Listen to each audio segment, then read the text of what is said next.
What's cracking? It's good, my man. You hear me? You hear me all right? Loud and clear. Let me my mic a little. But man, did you watch that Verzuz last night, man? Yeah, it's definitely epic. Probably one of the best ones. Well, before we get started, my name is Laraun J, straight out of Pittsburgh, but I'm down south. William A. Thomas over here in the chapel, Fox Chapel, PA, across the river from Pittsburgh. What's good? You know, I'm just letting people know in case they trying to find me. I ain't hard to find. Yeah, yeah, man, I'm pumped up, man. Man, let's go in tonight, man. Who want to get on the call? Let us go. We're gonna talk about that battle, man. Epic battle. Jadakiss. One definitely for the ages, but got a little bit to say. But how was your weekend? Man, my weekend was cool. Got the chance to chill like I always do. That's my favorite pastime is the chilling. What did I do? It's so crazy that when we think back on the weekend, we don't remember what happened. I think I chilled. I don't think I ain't do nothing really. I just was chilling with the kids. You know what I'm saying? You've been out entrepreneuring too much. You remember the days where you look forward to the weekend. The weekend was everything. Friday, happy hour. Oh yeah, them Pittsburgh days was great, man. Shout out to Tequila Willies and Matrix and what was the other stuff, man, we used to do? Don't forget the Crowbar. Crowbar was nice. I ain't really hit up the Crowbar like that. I went to Arts a couple times, you know what I'm saying? But it was one way in, one way out. I ain't like the feel of it. But I would go to CJ's across the street. Shout out to CJ. Is CJ still down there, man? Nah, I was never old enough to get in. So by the time it was gone, it was too late. Yeah, it was like over 30, right? Yeah. Discrimination. Yeah, but man, hold on. Before we get started, man, we gotta do a moment of silence, all right? Bow your head.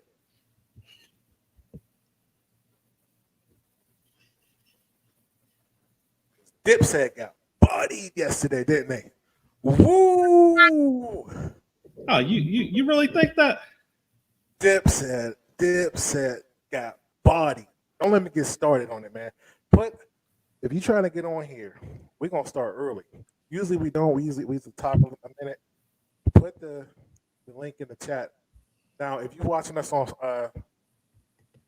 YouTube, hit that like button, hit that subscribe, hit that notification bell. But man, they got body last night. It was dope though. I like how they got Michael Buffer out in that mug, but when he was done, he ran out of there. It was so New York in there, boy. Tim Boots. I think he was a little scared. He held his own, man. He had a little what did he have? He had that little index card. He did his thing and got the heck out of there. Shout out to him. I wouldn't have stayed either, bro. Man, how would you like to get paid for only talking for 3 minutes max? Hey, man. $1 million. That's why I'm on here, trying to get paid for talking. Mm. You did? Hold on, man. I'm rocking these Adidas slides right here. I got to slide them to the side. Oh, man. South Georgia life. You about to switch them up, put your LA gear on? Get out of here. LA gear? I'm going to get on you with your little Crocs.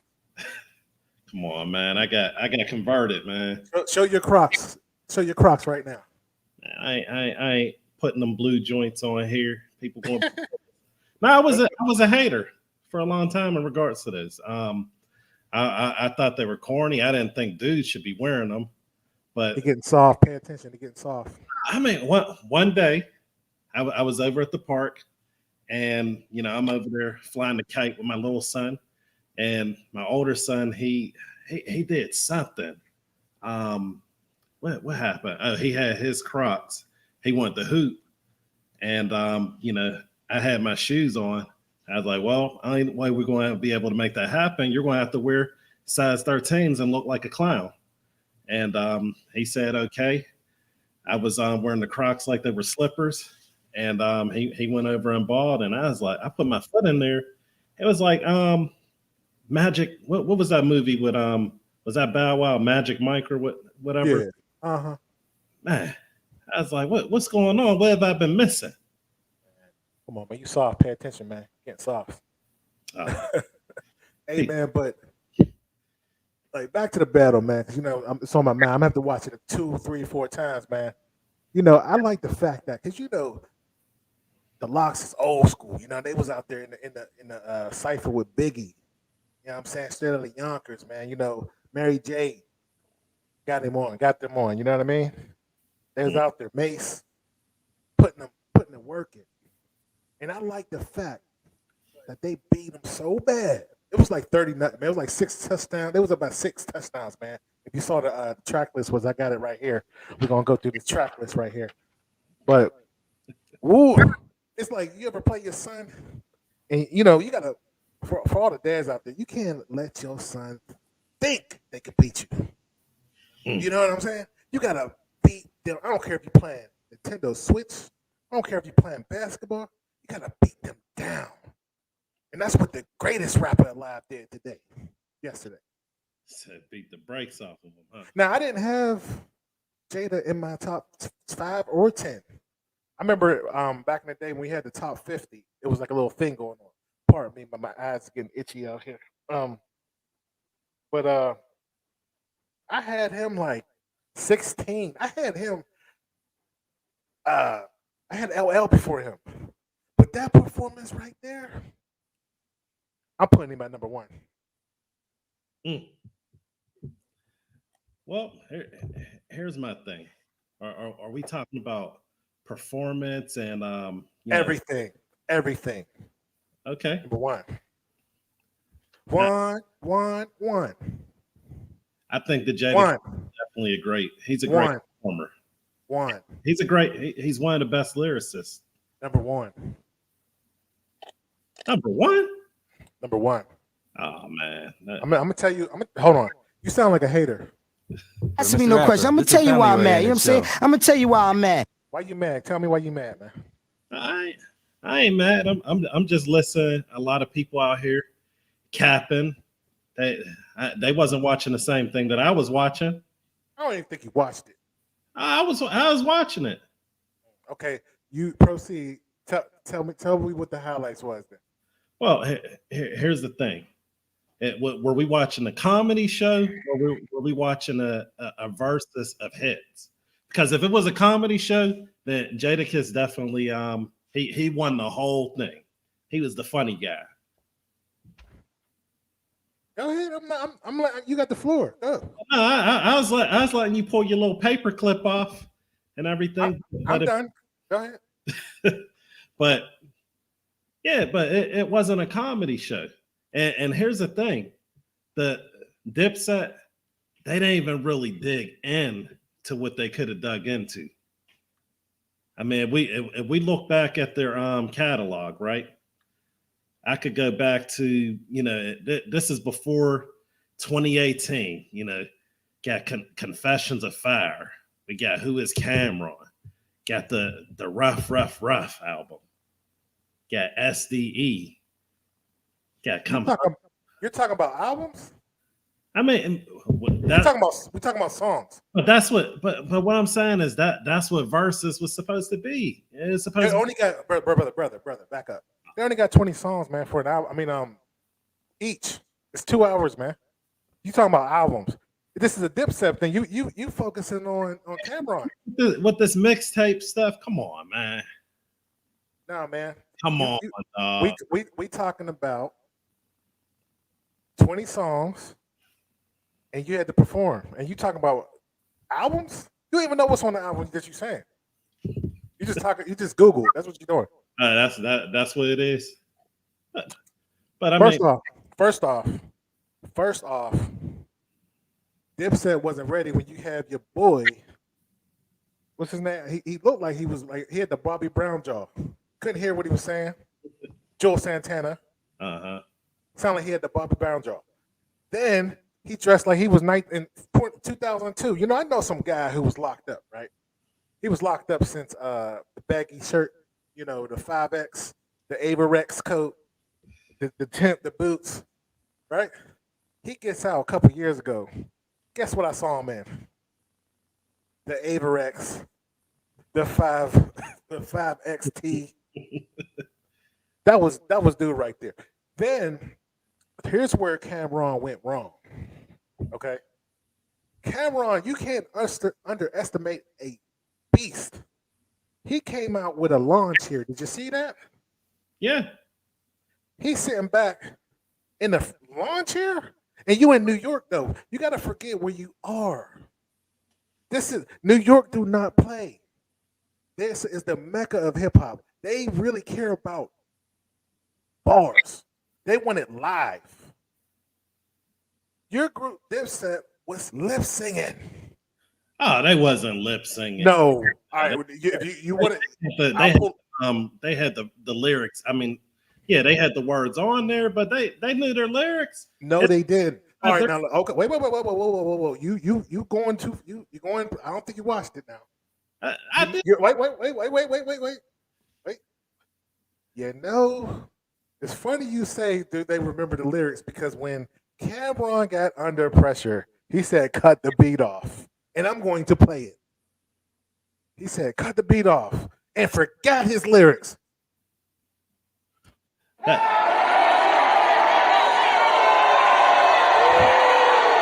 And got booed. It hurt my heart. He tried. He forgot them lyrics, bro. He forgot who he was messing with. Put respect on your boy's name. Hey, bro, come on now, dog. Come on, man. All right, let me point out two things that happened that a lot of y'all might have missed.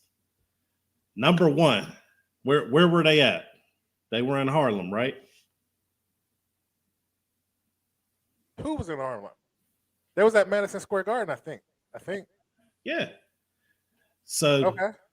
Here's the thing. What ended up happening was they ended up stopping the ticket sales to the local people as part of some type of You are talking crazy. No, hey, bro, come on now, dog. Come on, man. You gonna get serious or what, man? 50 cent type stuff. The second thing is that the LOX had a teleprompter. You didn't got time for that. What you say? The LOX had a teleprompter. It don't matter if they had a teleprompter. Yes, it do. If you're sitting there calling someone out for lip sync, give me proof. Give me proof of that. Okay. I want proof. All right, I got you. At the end of the day, you giving a show. Let me ask you a question. How many rap concerts did you go to? Before that, not even going to answer that. What was the last rap concert you went to? Crickets off this mug. I don't even think you went to a rap concert. It's been a while. You never went to one. That's what it is. Pay attention, guys. You never went to one. So, like he said, even if they did have a teleprompter, which I don't believe they did, if they had that, why couldn't Dipset do it? Because you know what? They did not take it serious. They went for the bag. And you know what? They tried the jokes. And, the LOX went back at them, right? And when they embarrassed them so bad, because you remember, he said, hold on, wait a minute. This is a rap battle, and you sitting there lip singing like Nilly Vanilli. And then, what record did he play? He did that. What was it? Oh, Who Shot Your Freestyle? Oh my goodness! Come on, man. They was outmatched. And what was Jimmy doing? Dressing like some 1992 Hoover Deuce Crip. Are you serious? How old are you? Look, they got beat so bad. First off, they said nobody get on stage. They got beat so bad that their crew went on stage and one of the little flunkies took their shirt off like they was gonna hurt somebody. You know when you get ripped on so bad, you want to fight? Mm-hmm. Come on, man. Come on, dog. Come on now, dog. Hey, bro, come on now, dog. Come on, man. It's crazy, man. Now, I didn't like the fact. This is why I don't go to rap concerts anymore. Now I'll go to hip hop because I believe there's a difference. You saw a difference out there. You saw hip hop versus rapping. Mm-hmm. And what I will say this though, if they didn't have a crowd, it would have been a lot different. Because I saw what Jadakiss did. That's why I put him up there at number one right now. Right? Because he worked that crowd. He knew what to do. He had the crowd. He stopped the music and talked intimately with them. When you got these people lip singing, Dipset, Dipset. Come on, man. This is not 2002. He might as well have came out with the pink furs. Oh man, all right. Look, Can't. I lost a lot of respect for them, bro. The Freekey Zeekey looked like he took a Zanny. You see Freekey Zeekey out there? All right, let me stop. I can't keep doing it. You ain't watch it. I'm out here capping. No, I watched it. I'm just bull crapping. It was a it was a burial. You know, we watched a public execution. All right, well, we need another moment of silence, man. Let's give them a moment of silence for Dipset. They got bodied out there, man. So what did you like best about video? So, you know, seriously though, you know, working in sales, one of the things that I did notice what you were talking about, you know, Jadakiss, he really, you know, he was talking to them, you know, not more so through them or at them. Right. So you notice a lot of times where the crowd's like repeating the lyrics. There was a couple of times that Dipset did that, you know, when they say something and they don't say anything, mics out there. There was a couple times that no one responded. Right. I thought that was pretty interesting. Now, eventually it seemed like Cameron got some participation, which that's definitely huge. But you know, I gotta give that to Jadakiss. I wouldn't say that he's, you know, the best, but as far as knowing your market and be able to work that crowd, like he did it like one of the best of them. Bruh. What I loved about it is the LOX, the way they did their songs. And I believe they must have told the DJ, because you know, Dipset only had a few. I mean, obviously they got the more commercial hits, obviously, right? But I think they told the DJ, if they play Ballin', we're gonna play this. They waited for them songs, and it was right on cue. The first song that the LOX put out was F You. The first song, they set the precedence. Right. You understand? Then they came out with the song with Nori, banned from TV. That was the second song. Then the third song, this is when they was up. They was dropping 30. They was, what's his name? Kyrie or Steph Curry out there. They was dropping threes. It was 30-0 already, man. The next song they did was the DMX and LOX. Come on, man. Then yeah. Sheek Louch, they brought Marty D Block. The crowd went crazy on that joint, man. And when they did that, you know, Dipset tried to mock them, but it didn't work. They just kept on going. And then Cameron came, get him, girl. You know, one part I like when man, this stuff was like on cue, man. Juelz Santana looking like Bobby Brown jaw. He was like, yo, y'all don't be rapping to the females. Oh, Jadakiss put 5 different songs in a row rapping to females. Oh my goodness. Yeah, I think that they were definitely prepped. They were definitely prepped. And you know, that's one of the keys. That was the difference maker. A lot of people, when you're making albums, you're in the studio. You have someone actually managing you. So these guys were in position of where they said, all right, we're going to manage it ourselves. You could kind of tell that the LOX, they're a lot closer to each other, so that everything kind of flowed pretty easily.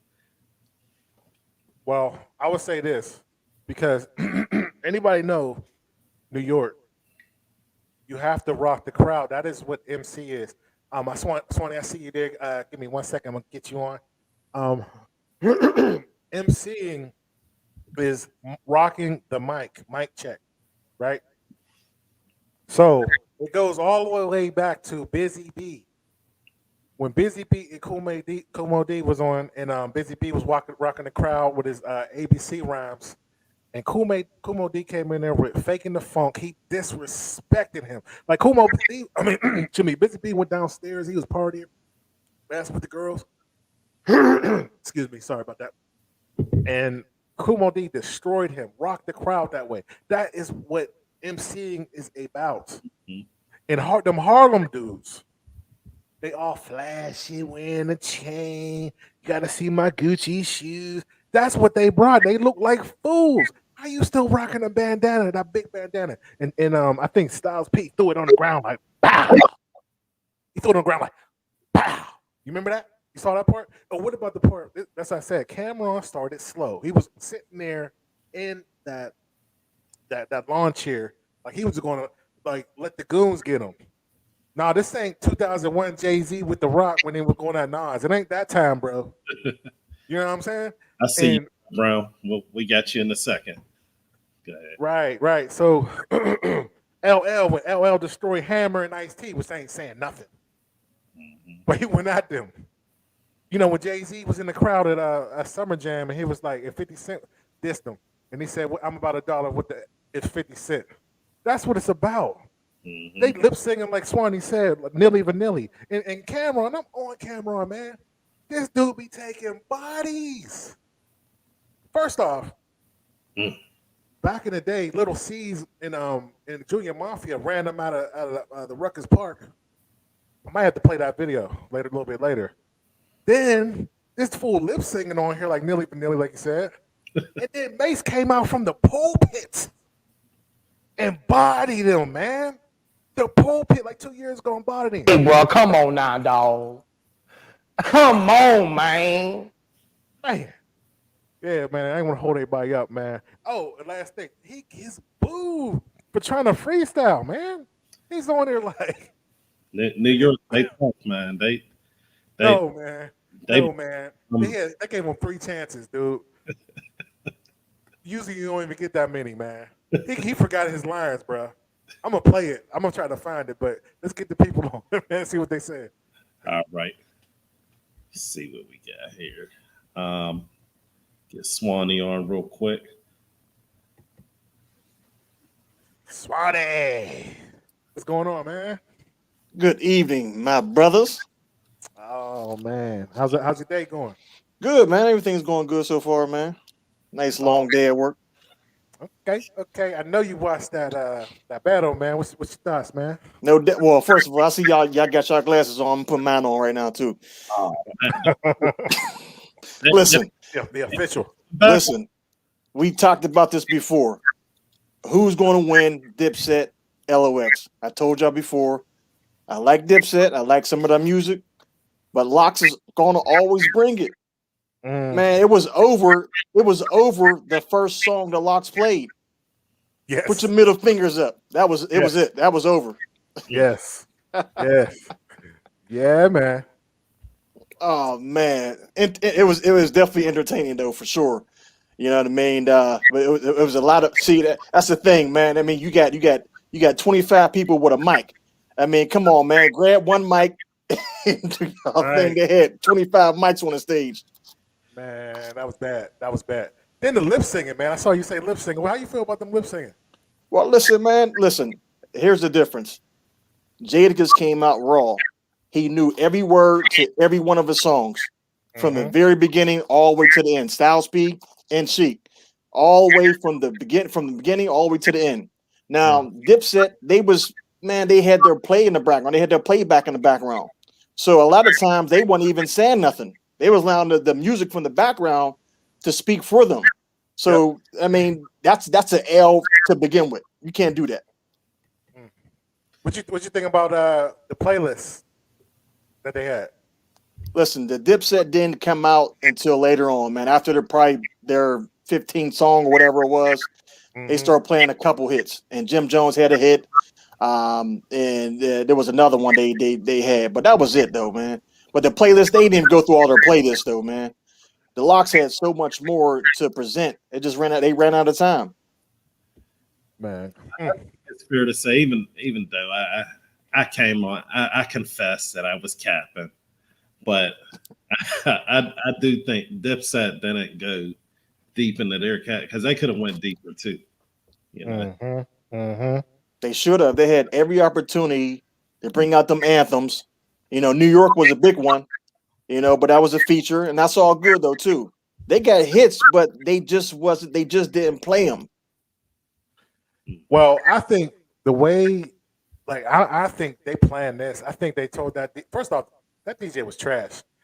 I don't know if you saw the beginning of it, but these dudes came out so late. They were supposed to come out like an hour or two early before that.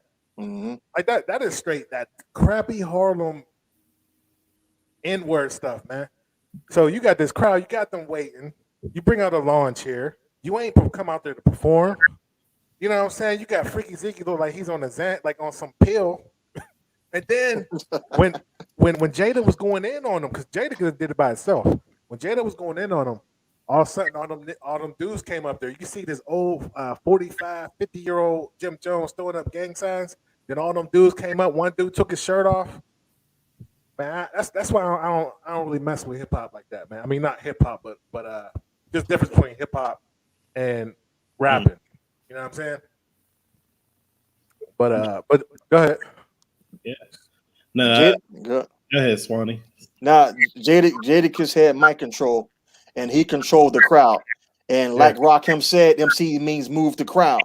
If you, the MC, you got to move the crowd. And Jada did that from the very beginning. So he set the tone. So after that, they ain't had nothing to come back with. And Jada was saying it the whole time. Y'all ain't got nothing for this. Y'all ain't got nothing for this. And they really didn't have nothing for it. Jada rocked the crowd. He moved the crowd. He controlled the crowd. He won alone. Like I said before, I made a post on Facebook. Jadakiss beat the Dipset alone. Facts. And like I said, the DJ was whack. All he was doing was playing Jay-Z. That's his go-to. he was struggling out there, man. You know, I ain't like the DJ. I think Buffer was dope. You know, even though somebody was saying he was reading off an index card, but so what? You don't listen to hip hop? Like you expect Michael Buffer to listen to hip hop? You know, listen, hey, after you heard all them N words, he dipped set out of there. He was on there. You could see his face. He's like, man, I gotta get out of here. Yo, he dropped that mic and got in his little limo and got out of there. I don't blame him either. You ain't gonna be sitting on the sideline trying to see. I can't wait to be sing Who Sancha. You know what I'm saying? They ain't doing that, man. He got that money and got a ghost, and I would have did the same thing. Oh man, right. Did y'all see who was it? I think it was Jim Jones that fell off the stage. Did y'all see that? No, I didn't see that one. I'm gonna have to pull that one up. I didn't see that. He fell off the stage. Well, they had about 100 people on the stage at one point. Yeah, that was a fire hazard in itself. You know what I'm saying? They man, that was very uncomfortable when they were trying to get them dudes off the stage. They was not moving. I know. I was like, man, I could have swore someone's about to go down. Matter of fact, man. I was watching it and then realized how fast people were coming on the stage. I'm like, I turned my head one time and looked back, and there's 30 more people on the stage. I'm saying, where did they come from? Yeah, it was right after dude. I think when he was throwing up them blood signs, man. And then I don't know, man. I don't know about 50-year-old gangsters, man. Where's the pension plan, bro? Listen, hey, Song Campbell was in there. What? I bet he was. You seen him? No, I ain't seen him. I bet he was there though. Man, you about to pull it up or you find it? Yeah, right. There we go. It's kind of grainy, but so he has the the black jumpsuit with the stripes looking like Pepe Le Pew. Let's see. Yeah,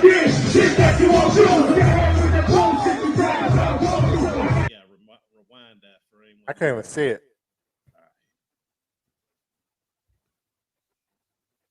Oh, let me switch this up. Let me see. Yeah, put it on there. Can you make it bigger? Yeah. It's going to be a little grainy. All right, there you go. All right. So just watch the kind of towards the middle, going to the upper left slightly. Oh, Didn't see that. yeah, I missed that one. More time. Oh, man. Hey, bro, come on now, dog.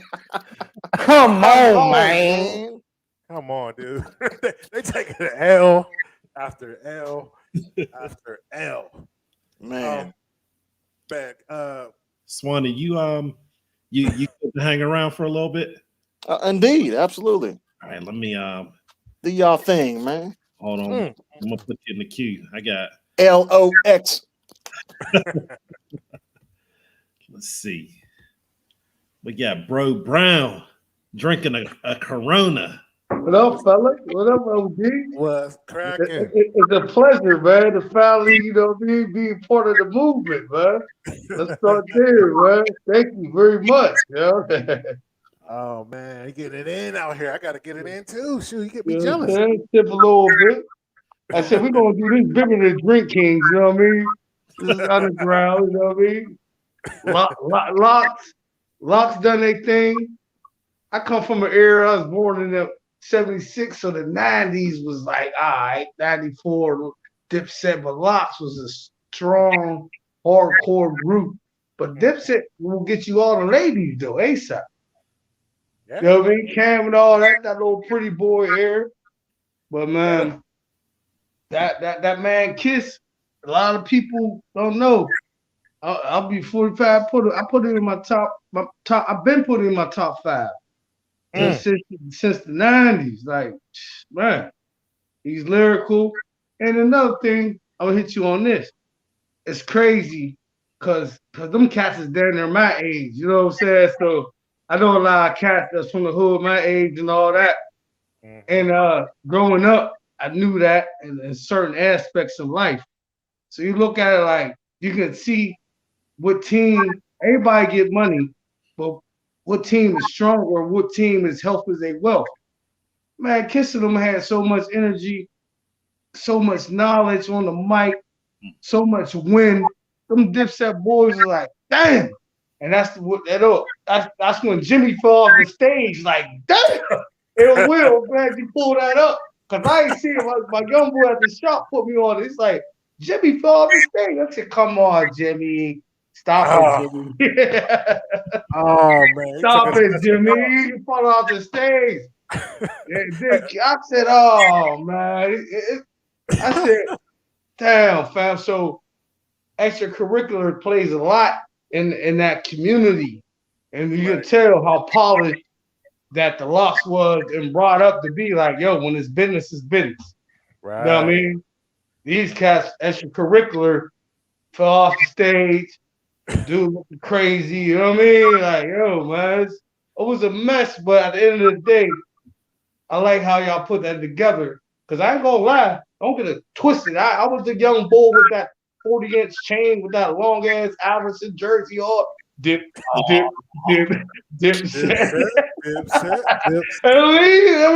it's the hardcore music. I was like, oh, they hard, yo.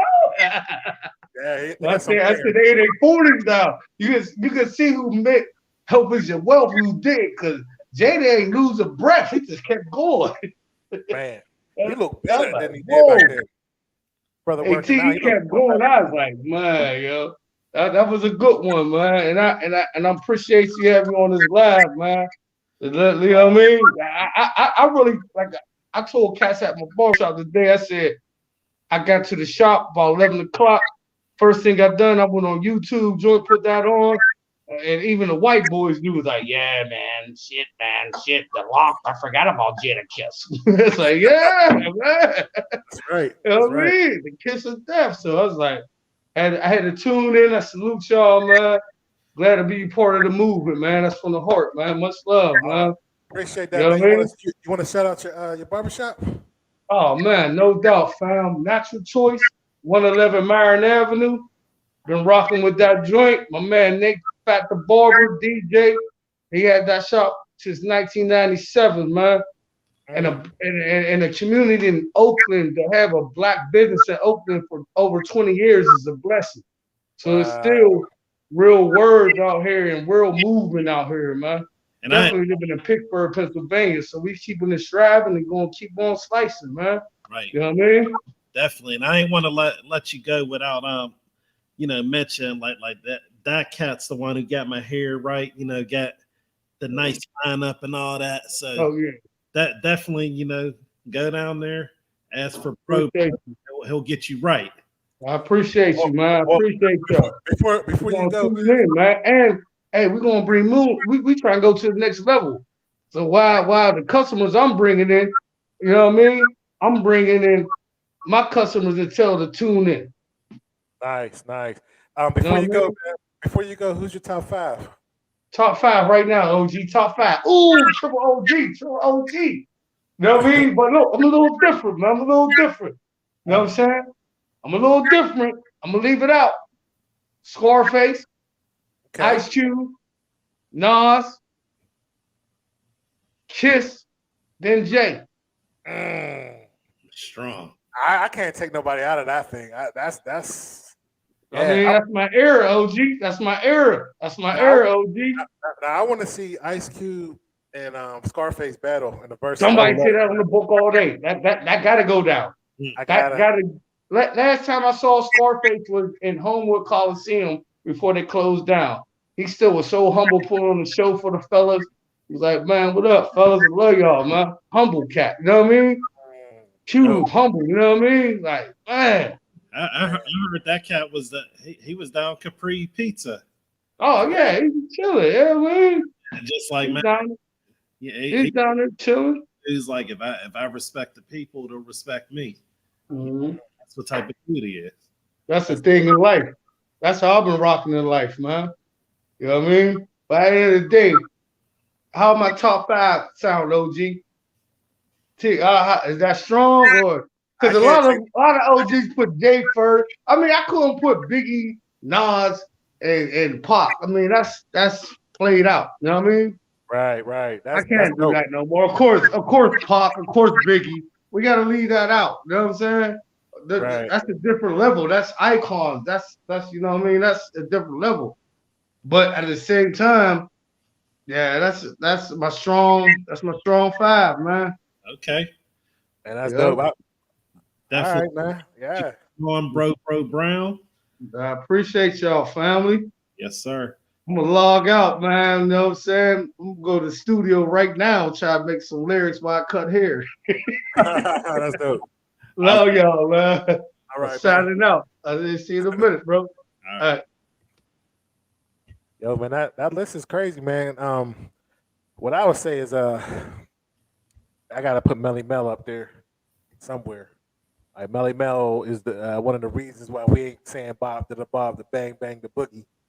You know what I'm saying? Like he was that dude back in the day. Right. Yeah.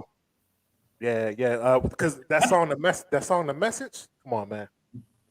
But a lot of people, they don't give Face his love.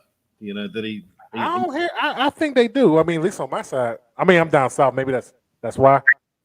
The closer you get to Texas, but most people, especially up here, if you say top 5, they're not going to say Face. Now, a lot of rappers will say Face. You know, that's one thing I noticed. A lot of rappers will put them in the top 5.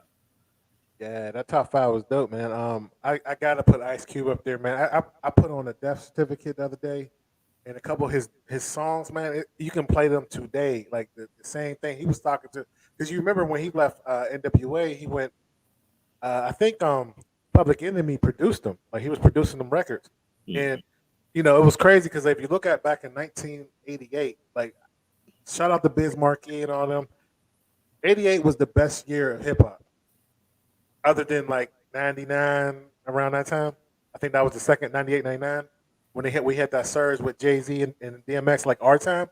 Mhm. Before that, it was 88. Like you had the Juice Crew, you had Parents Don't what's his name? Parents Don't Understand, Will Smith. Yep. You had Cool G Rap was his Nas' reincarnated Cool G Rap. Yeah. You had and Big go ahead. Yeah, saying storytelling at the best. That's where Nas definitely adopted a lot of his style. That's the stuff that I liked. Like I like listening to a lot of Nas, and unfortunately, I didn't listen to Cool G Rap when he was rapping. But one of my OGs, he actually put me on, and I was like, "Wow, this is where he got it from." Yep, yeah. Slick Rick had that first album, and that children's story wasn't even the best song on the album. Like it was like game changer. You had EPMD. That was a time when, not 88, when black people start loving themselves again. I don't know if you remember that, but it was like a real black movement. And what was dope was Arsenio Hall because Fox was new, and Arsenio and the Fox was trying out like people. They were trying to get people on because we put the first woman that ever did a Tonight Show on was what was her name? Joan Rivers. Rivers, yep. Yeah, Joan Rivers. And then they put Living Color on. It was just like a crazy time, man. And for to be honest, this is why I didn't like this part of the verses is because of that. The gangsters always ruin everything. They ruin everything, man. And they was about to ruin the thing. They was up there like grilling, and they had to tell them like back down because they don't have any skills. And they had to go on stage and hug, like, look, we're cool. We're just because they wanted that check.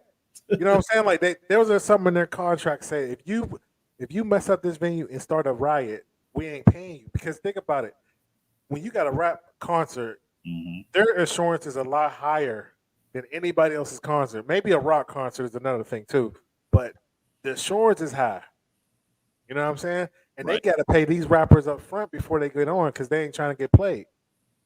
I think that's an interesting part to actually talk about because a lot of people kind of ignored that part as if it doesn't exist, as if whenever a lot of us in that type of atmosphere get together, as if it's all love, and we can actually have that sometimes. But the truth is that in that type of situation, you're more than likely to have a situation where someone ends up getting hurt than at a place where it might be, the rock concert where they may be doing some crazy stuff, but the most that happens is the place gets trashed.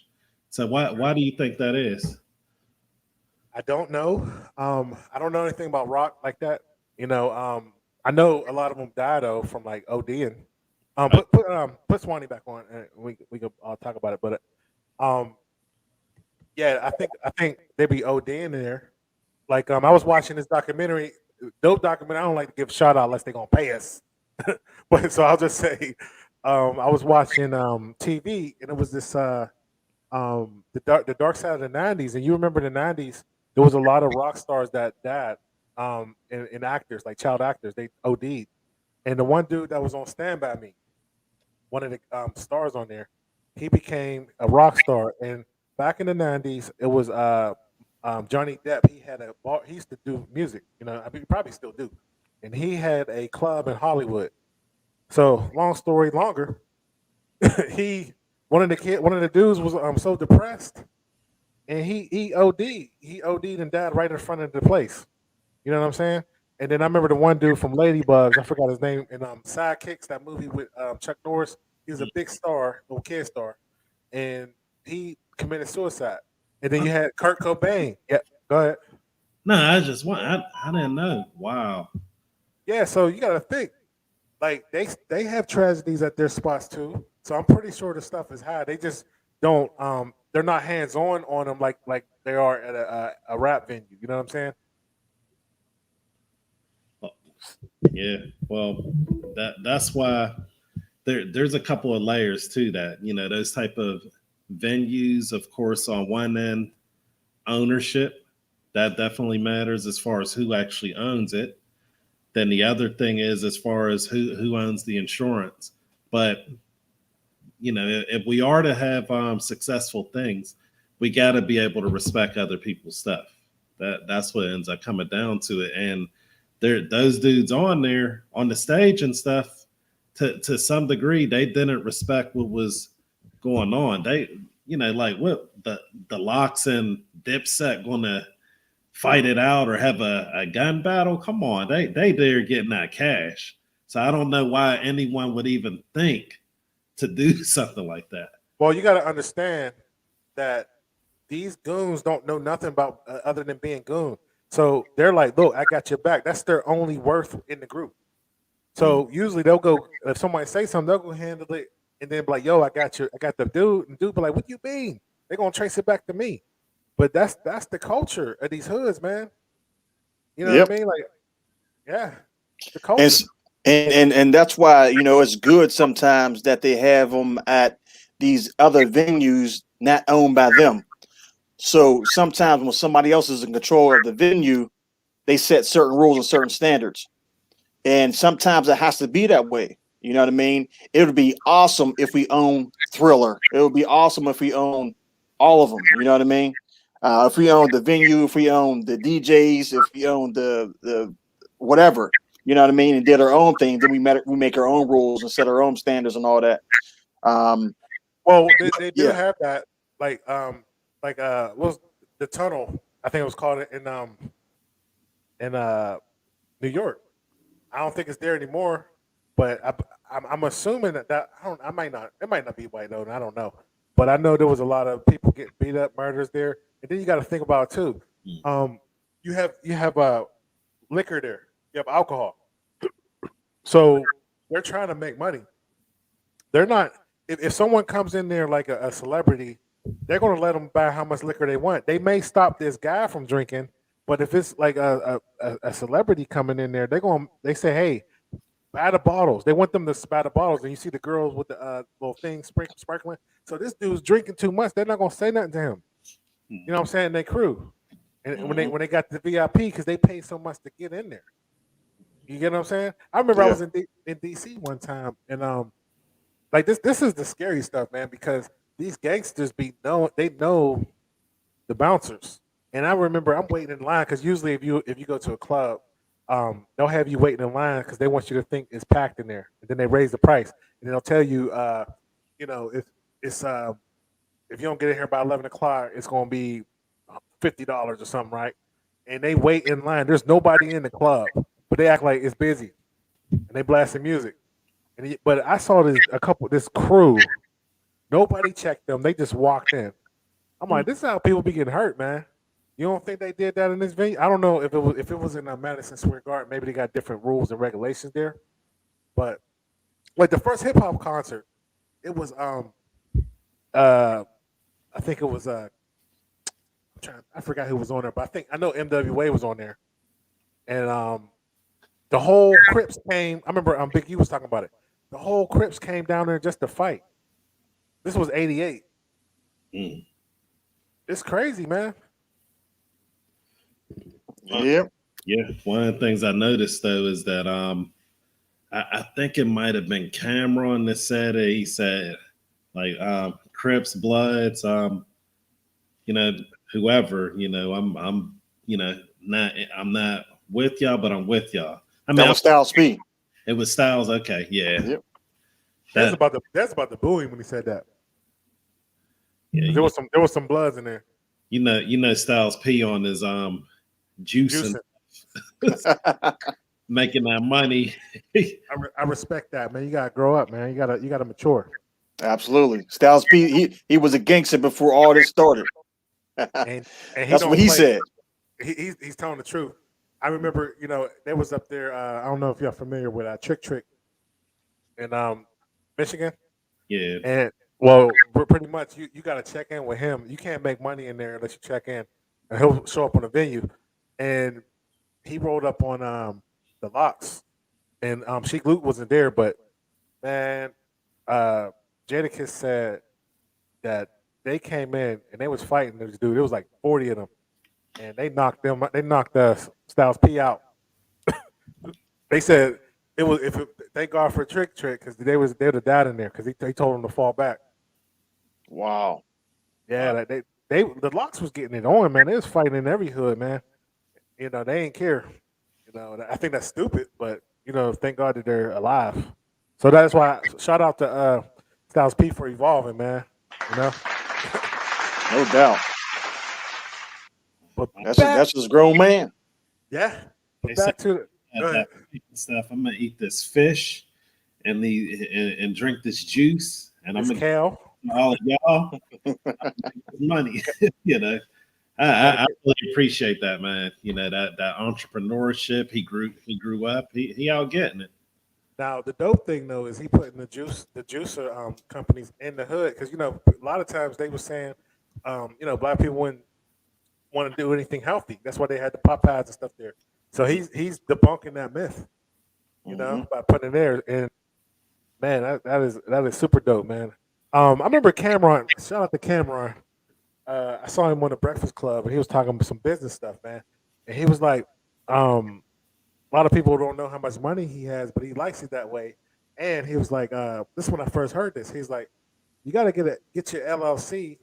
And he said, I got so many businesses not in my name because if someone try to cancel you, they'll go to your business and try to shut it down. That was a dope nugget. You know what I mean? With this cancel culture. Right. Yeah. So that's definitely huge, and I really think more people need to learn about that. Them LLCs. You know, lot of back behind the scenes money to be made, but protect yourself if you're going to go into business. Why would you make yourself the shoe? Yeah, so let's talk about what Jadakiss said when he was talking crazy on them, man, and giving the bars. But you remember when he was like, I'll never let y'all niggas beat me with leather pants on. Oh, man. You remember that? I was weak. Or what about the part when Cam was talking crap on it? He's like, "You ain't from New York, you live in Miami." From the very beginning. And then he dropped. And then as soon as he said that, he dropped "Who shot you?" Man, come on, man. When he did that, I was like, "Oh, they done." Listen, this had to be pre-planned, man, because everything was like right on time. Yep. That Man, was crazy. It had to be. Like, man, shout out to their prep, man. What's the 5 P's, Ron? Was that proper preparation prevents poor performance? Oh, I still remember it. There it goes. Yo, what about when he played? He was talking about they were talking about him, and Jadakiss said, "These niggas don't know what a Grammy is. They don't know what a gram is." And then he played the song with Mariah Carey. He was killing them, man. Someone said they dry snitching out here. One after another, man. He said Freekey Zeekey looked like a fat nigga from Drew Hill.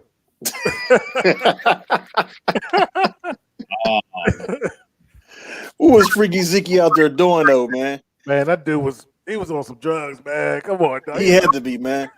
I thought he was having a seizure or something, man. He was a Puff Daddy dancing everywhere, man.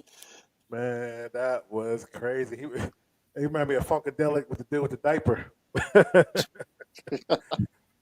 Man, what else he say? Yeah, that was the thing. When they was lip singing, he was like, "Man, I'm supposed to be in bed watching the Honeymooners. Y'all sitting there lip singing. I should be watching the Honeymooners with this crap." He's like, y'all dudes. He's like, "Man, why y'all listening to this lip singing? Y'all could be in your car listening to Apple Music if y'all want to listen to lip singing." He was killing them, man. Oh man. Now, one thing I noticed with these verses, all of them have kind of been like one side's more prepared than the other. Have y'all noticed that? No. like with who was the older guys? Who Keith Sweat or Bobby Brown? Yeah, that Isley. No, that was good. The Isley one, they was getting it. Isley. Who was it? That Isley's Earth, Wind, and Fire. Okay. That was good. That was good. Mhm. And then when you dude was prepared too. I think his song selection was weak, man. Bobby Brown. I think it was weak. He should have sang like his lineup was not that good, but he was killing the performances. It was just Keith Sweat. I forgot his whole first album was a hit, man. Like he was getting, and then on top of that, he was a writer. Mm-hmm. So he was I didn't know he did Silk stuff. He did what's that song? Just Got Paid Friday Night. He did that one. I was like, I didn't even know his pen was that big. Johnny Kemp. Yeah. Now the one I say that wasn't prepared was Teddy Riley. That was trash. But Babyface got him. Yeah. His equipment wasn't working. It was bad. You know, one I didn't watch, I turned it off. I couldn't do it. I don't like E40, man. I couldn't do it. It was E40 and Too Short. I was like, womp womp. I'm going Too Short. Right. I can understand Too Short. He was rapping slow and the beat was dope. Yeah. And he gave some game too. Yep. Now I didn't. I know what you're talking about. Keisha Cole. Oh, that was trash. She lost so much respect from me. Oh man, she was playing with her hair the whole time. It was like, man, I don't want to see this. Man, come on, man. We ain't respect her anyway. That's a whole fact right there. Yeah. Man, but yeah, man, what didn't you like about the performance, Swanee? What I didn't like, man, was Dipset's preparedness. Well, as we talked about already, they were not prepared for the onslaught. You know what I mean? And the LOX were just prepared, man, to give a show. Man, they came out like it was a real concert. You know what I mean? They was really getting that money, and they did it for the fans, man, and that's what it was about. And they did it for the culture. They did it for hip hop, and they brought the heat. So what I didn't like was, Dipset, they just wasn't prepared enough as much as the LOX was. Man, what didn't you like, Will? Well, I mean, I'll say the same thing, but on the flip side of it, I think that they've kind of Verzuz has had a lot of like evolutions, basically. Like it started out kind of. I think it started out looking like what we have right now, basically, and it evolved into what it is. But I think they're going to end up making it like full out concerts now. Oh yeah, they about to go on tour. Mm-hmm. That's a smart move. Mm-hmm. Yeah. Yeah. Thing of it is though, who's going to control it? Who's going to own it? And who's going to control that bag? You know what I mean? Well, I know who's going to control it. I think it's going to be what's next? Swiss Beats in them. Yeah, but you're Swiss Beats versus Atlanta versus LA versus that's Mm-hmm. What I didn't like about it. Let me count the ways. I didn't like what's his name, Jim Jones, when he stopped rapping and went over to a jewelry man and he put this big chain on him. I ain't like that. I thought that was corny. That's some Harlem stuff. I said that Harlem Dame Dash, everything got to be flat. That's that gangster stuff, man. You know what I'm saying? That's how the gangsters like a Supreme Team and all them was. And the real 50 Cent, there's a real 50 Cent out there that was doing that. And Rich Porter and all. I don't like all that, man. I ain't like Freekey Zeekey dancing with that tight little suit on. look like a onesie. Man, he was. Sorry to cut you off, but he was the best part of that show. Just laughing at him. Exactly. I ain't like the fact that they came on too late. Like they just stuff. Like this is 2002. I ain't like that. I ain't like the fact that your boy looked like he was on drugs. And had a Zanny and laying on the floor. We're talking about Juelz Santana. I thought Juelz was going to bring it because I thought he was the lyricist of the group. That was a mistake. You know, he ain't care. It was bad, man. They're done. They're done. Done. You know, Hey. but Now, just a quick question. My man before me who was on and gave us top 5. Who's you guys' top 5? go ahead, Will. I got to think about it for a second. Let me think. Well, you know, it's controversial now to say it, but I'm gonna put Nas. I'll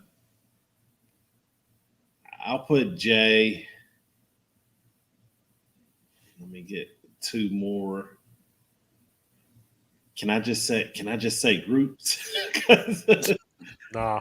Oh man, because I want to say. I can't say Prodigy, but y'all know what I want to say. So I'm gonna say Prodigy, and y'all know what I mean. And I'm gonna say Andre, 3000. That's my dad. That's my dude. That's my favorite rapper ever. I just wish he put out more material.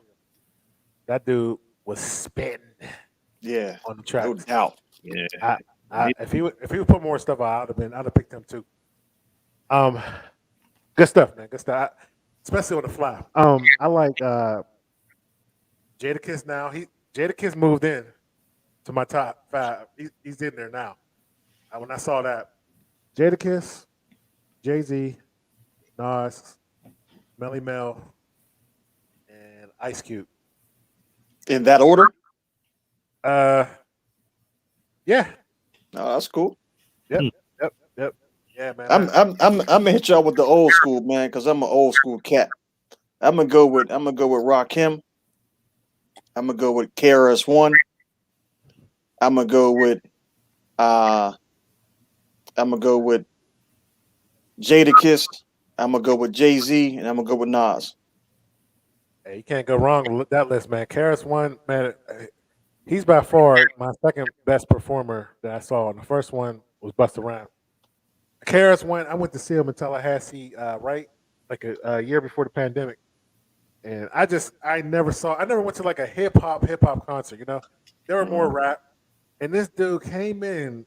I'll never forget it. And he's mic checking because he was kind of late. You know, he's freestyling, but he's checking the mic. I'm like, how are you doing this? And he's pointing at check 1, mic 1, check 2, and he's looking at people. He's spying people up. He's spying me up because I had the camera. I put it on Facebook. I can't find it. You know, it's so deep in the archives. But man, it was amazing. Like I was talking to Jimmy X earlier about this, and there ain't nothing like when you got a great performer on stage. I don't care if it's a pastor. I don't care what it is. When they can rock a stage and get everybody's attention, it doesn't matter. We could be black, white, or other. It's like when you go to a Steeler game and they're down, and you go to that red zone and we about to win, and there be a white racist guy next to you and Asian, y'all all hugging. Man, I experienced that so many times at Heinz Field. Absolutely, facts. when you can pull that out or be it on stage, I love it. Like it's amazing. I look forward to it. Like, you know, hello. Yeah. Okay. But yeah, that's why when I saw that, he impressed me so much on how he rocked that crowd. And if you want to perform anywhere, it is the hardest thing to perform in New York and Philly because they are mean. Yeah. They'll boo your mama. I remember. I remember. Dave Chappelle talked about it. He went down there 14 years old, and he got booed down there, right in New York. And he was like, "How you boo a kid? Like, how you boo a kid with dreams?" Like, he was 14. They were like, "Boo!" Man, oh man, rough crowd. We got to see if this guy. I got to see if Laraun J is out here capping. So you said you KRS-One? Listen, hey, matter of fact, I remember KRS-One. I don't know if I've seen the video that you had.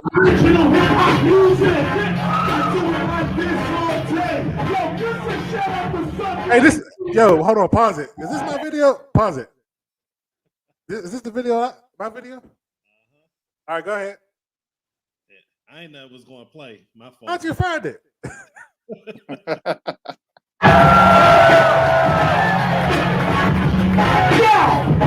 hip hop is over. Real hip hop is over. Real hip hop is over. Real hip hop is over. Is it all enough yet? Is it all enough yet? Is it all enough yet? Is it all enough yet? Stop it! Yo, strictly classics. Strictly, turn up! Turn it up, turn it up! Where was this at? Tallahassee, man. Right by between FAMU and FSU. Should I let it play a little? Yeah, go ahead. No. Turn that shit up, turn it up! Yeah, come on! I know I just walked in on this! But I'm gonna hit y'all where I come from! It's called us! It's South Bronx! It's South Bronx! Turn it up! Come on, give me that shit! Come on, 1, 2! South Bronx! It's South Bronx! Many people come in this out, it's delicious. It's kind of different. Let's get specific. Take your response, specialized in music. Overuse this type of style with that music. Lot of people in the place tell me they are S1 all time. They got jumped off MC. Just about to say, well, what's what? If we get hip hop, tell it start out in Queensland. Yeah. If they talk that jump, I'm in the Bronx, everybody knows it. I'm from the South Bronx. It's South Bronx. It's South Bronx. It's South Bronx. Hold on. It's South Bronx. It's South Bronx. It's South Bronx. Hold up. I gotta still do a line check. Now look, I can't come over there, but I know you guys can hear and see me. Yeah, we gotta communicate, you and me.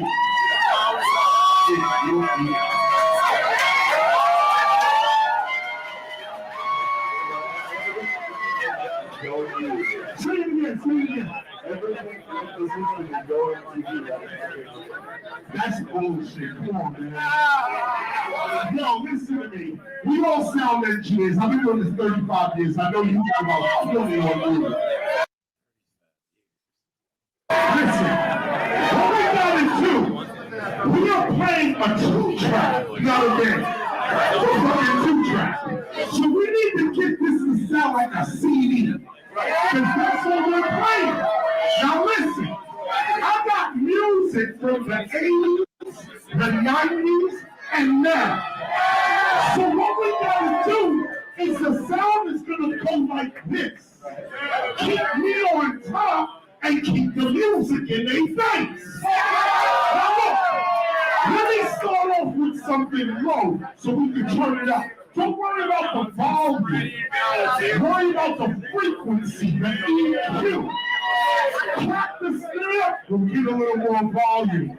Crack that snare, give me that wood on the thing. Yo, throw us some old school shit. Put it right here. Old school mode. Take me off. Yo, bro. Yo, holy shit. Who gave me this bullshit? Turn that, turn this shit up. Let's keep this shit going just like this. Now see? He's free. It's still coming up. Just put some He's freestyling right now. Check this out. Shut it up, come on. Shut it up, come on.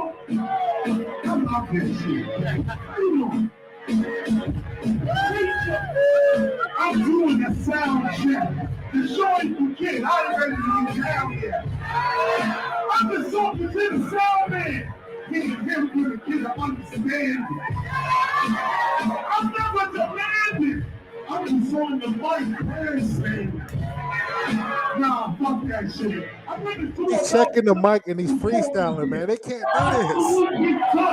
Over here. I gotta see you. I see your hands in the air.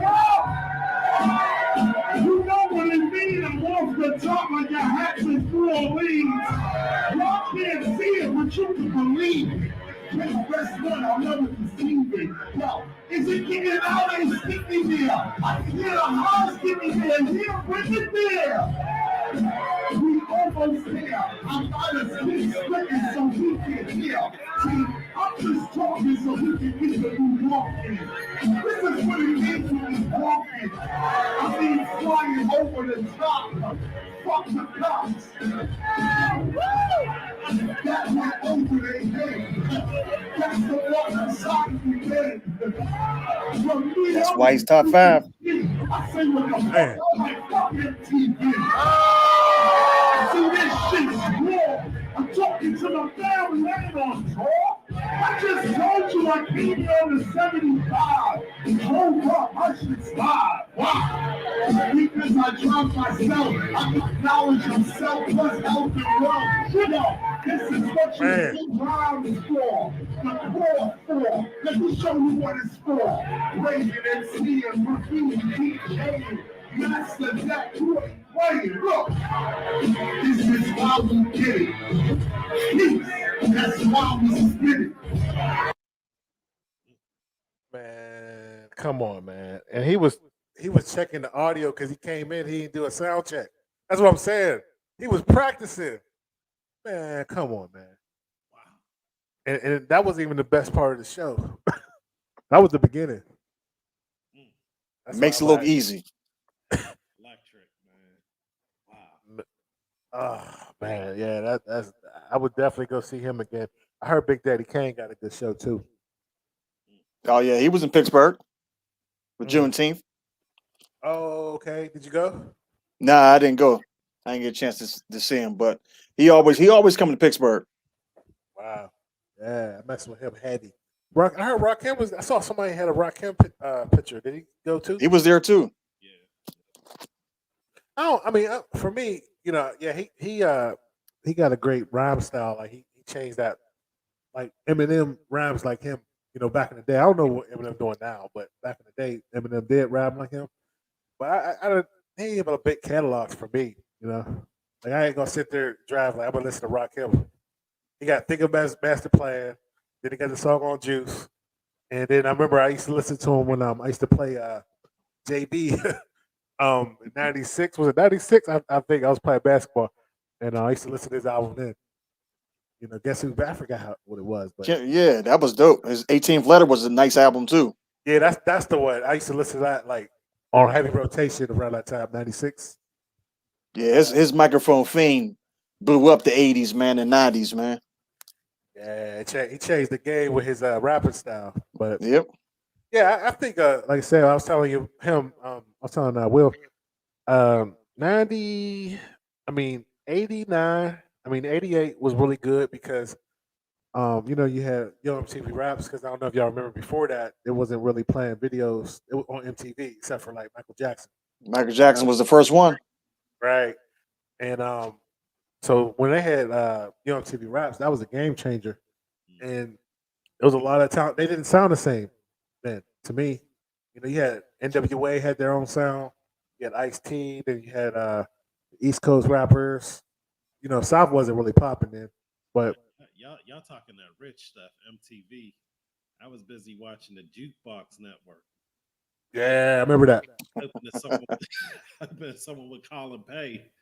I remember that one, man. Yeah. But then I say like 96 through 99, 2000, they pretty much saved hip hop a little bit, you know, in my opinion. Like Def Jam, I agree. Like, man, Def Jam got saved by DMX, Jay-Z, Ja Rule, LL. Man, well, yeah, LL, he should have owned that company. He stayed saving them. Mm-hmm. You know, and Master P changed the game with the money. I would love to meet Master P, man. Great businessman. I want to all business. I want to pick his brain, man.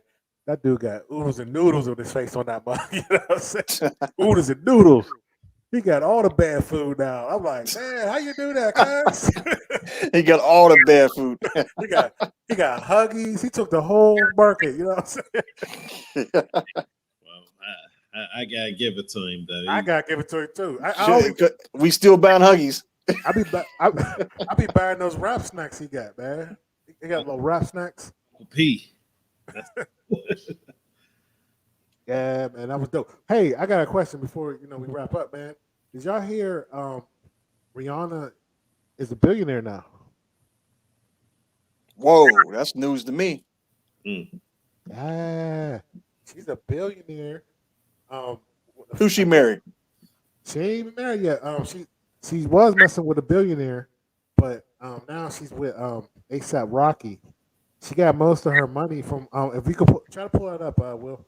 From the Rihanna billionaire. See if that pop up. But she got a lot of her money. Yeah, from the makeup. You're right. Correct. From the makeup line that she got. Wow. Yeah. So, do you think ASAP Rocky is going to propose to her? He better do it right now. He probably already tried. He better do that ASAP. Get that rock. He probably tried so many times, bro. You gotta secure the bag now, huh? I don't know, but I hope it's for love, but it's about that money too, though, and their lifestyles. Marriage is a business. Yeah, a lot of negotiating. Absolutely. Yeah, if you don't believe it's a business, when y'all you got it. No, keep going. You're good. You think it's not a business? Wait till you go down court and try to get that divorce decree. You'll see it's a business. Absolutely. Oh man. And the courts hold the cause. Facts. And they're gonna get their piece. Mm-hmm. Yeah, so it's official. I mean, I heard the rumors before, a couple of years ago, but it's official. Billion. Wow. Forbes. Yep. So, that Fenty brand, that's no joke. That's what's up. You know what's interesting? There's going to be, as we can see, and I don't know why. I mean, there's a lot of big inflation going on, but there is more and more black millionaires coming. Did you see that contract that Steph Curry got? His contract is like $240 million. He got a new contract. Right now? Right now. He just got a new contract. That is so dope to have that contract right now, because I know Brian Westbrook got that a few years back. He got like $250 million some years back, and I thought that was huge. But for Steph Curry to get that money right now in his career, right? He won. Well, the crazy thing is, it's only like a 4-year contract. That's even better. This the baseball ones that we had seen where they were like 10 years. This is 4 years. That's amazing. It really is. And then you got to talk about the endorsements too. That's why what's his name? LeBron James is worth $1 billion, because what did he get? Like 700,000 on endorsements or something like that. Something crazy like that. A month. Man, I should have been on that court, man. I should have been down 3rd Street every day, all day. What was I thinking? Golly. Listen, I always tell people we still got time. I might go and walk on somewhere. Facts. Especially when Carmelo getting signed still. I know. Yeah, Vince Carter finally retired, huh? Yeah, he did his 20, man. Yeah. I'm disappointed in his career, man. I mean, I'm performing hyperbole, obviously, but he should be a lot better than that. I think he just was going off his talents. At one point, he was dropping buck. I mean, he was like more athletic than T-Mac and Kobe. He did more than Grant Hill, though. What you think? Yeah. I feel sorry for Grant Hill, man. Yeah, unfortunately, to his circumstances, Alonzo Mourning, he ended up getting hurt too. T-Mac, Penny, they all end up getting hurt. Grant Hill ain't feeling bad for Grant Hill.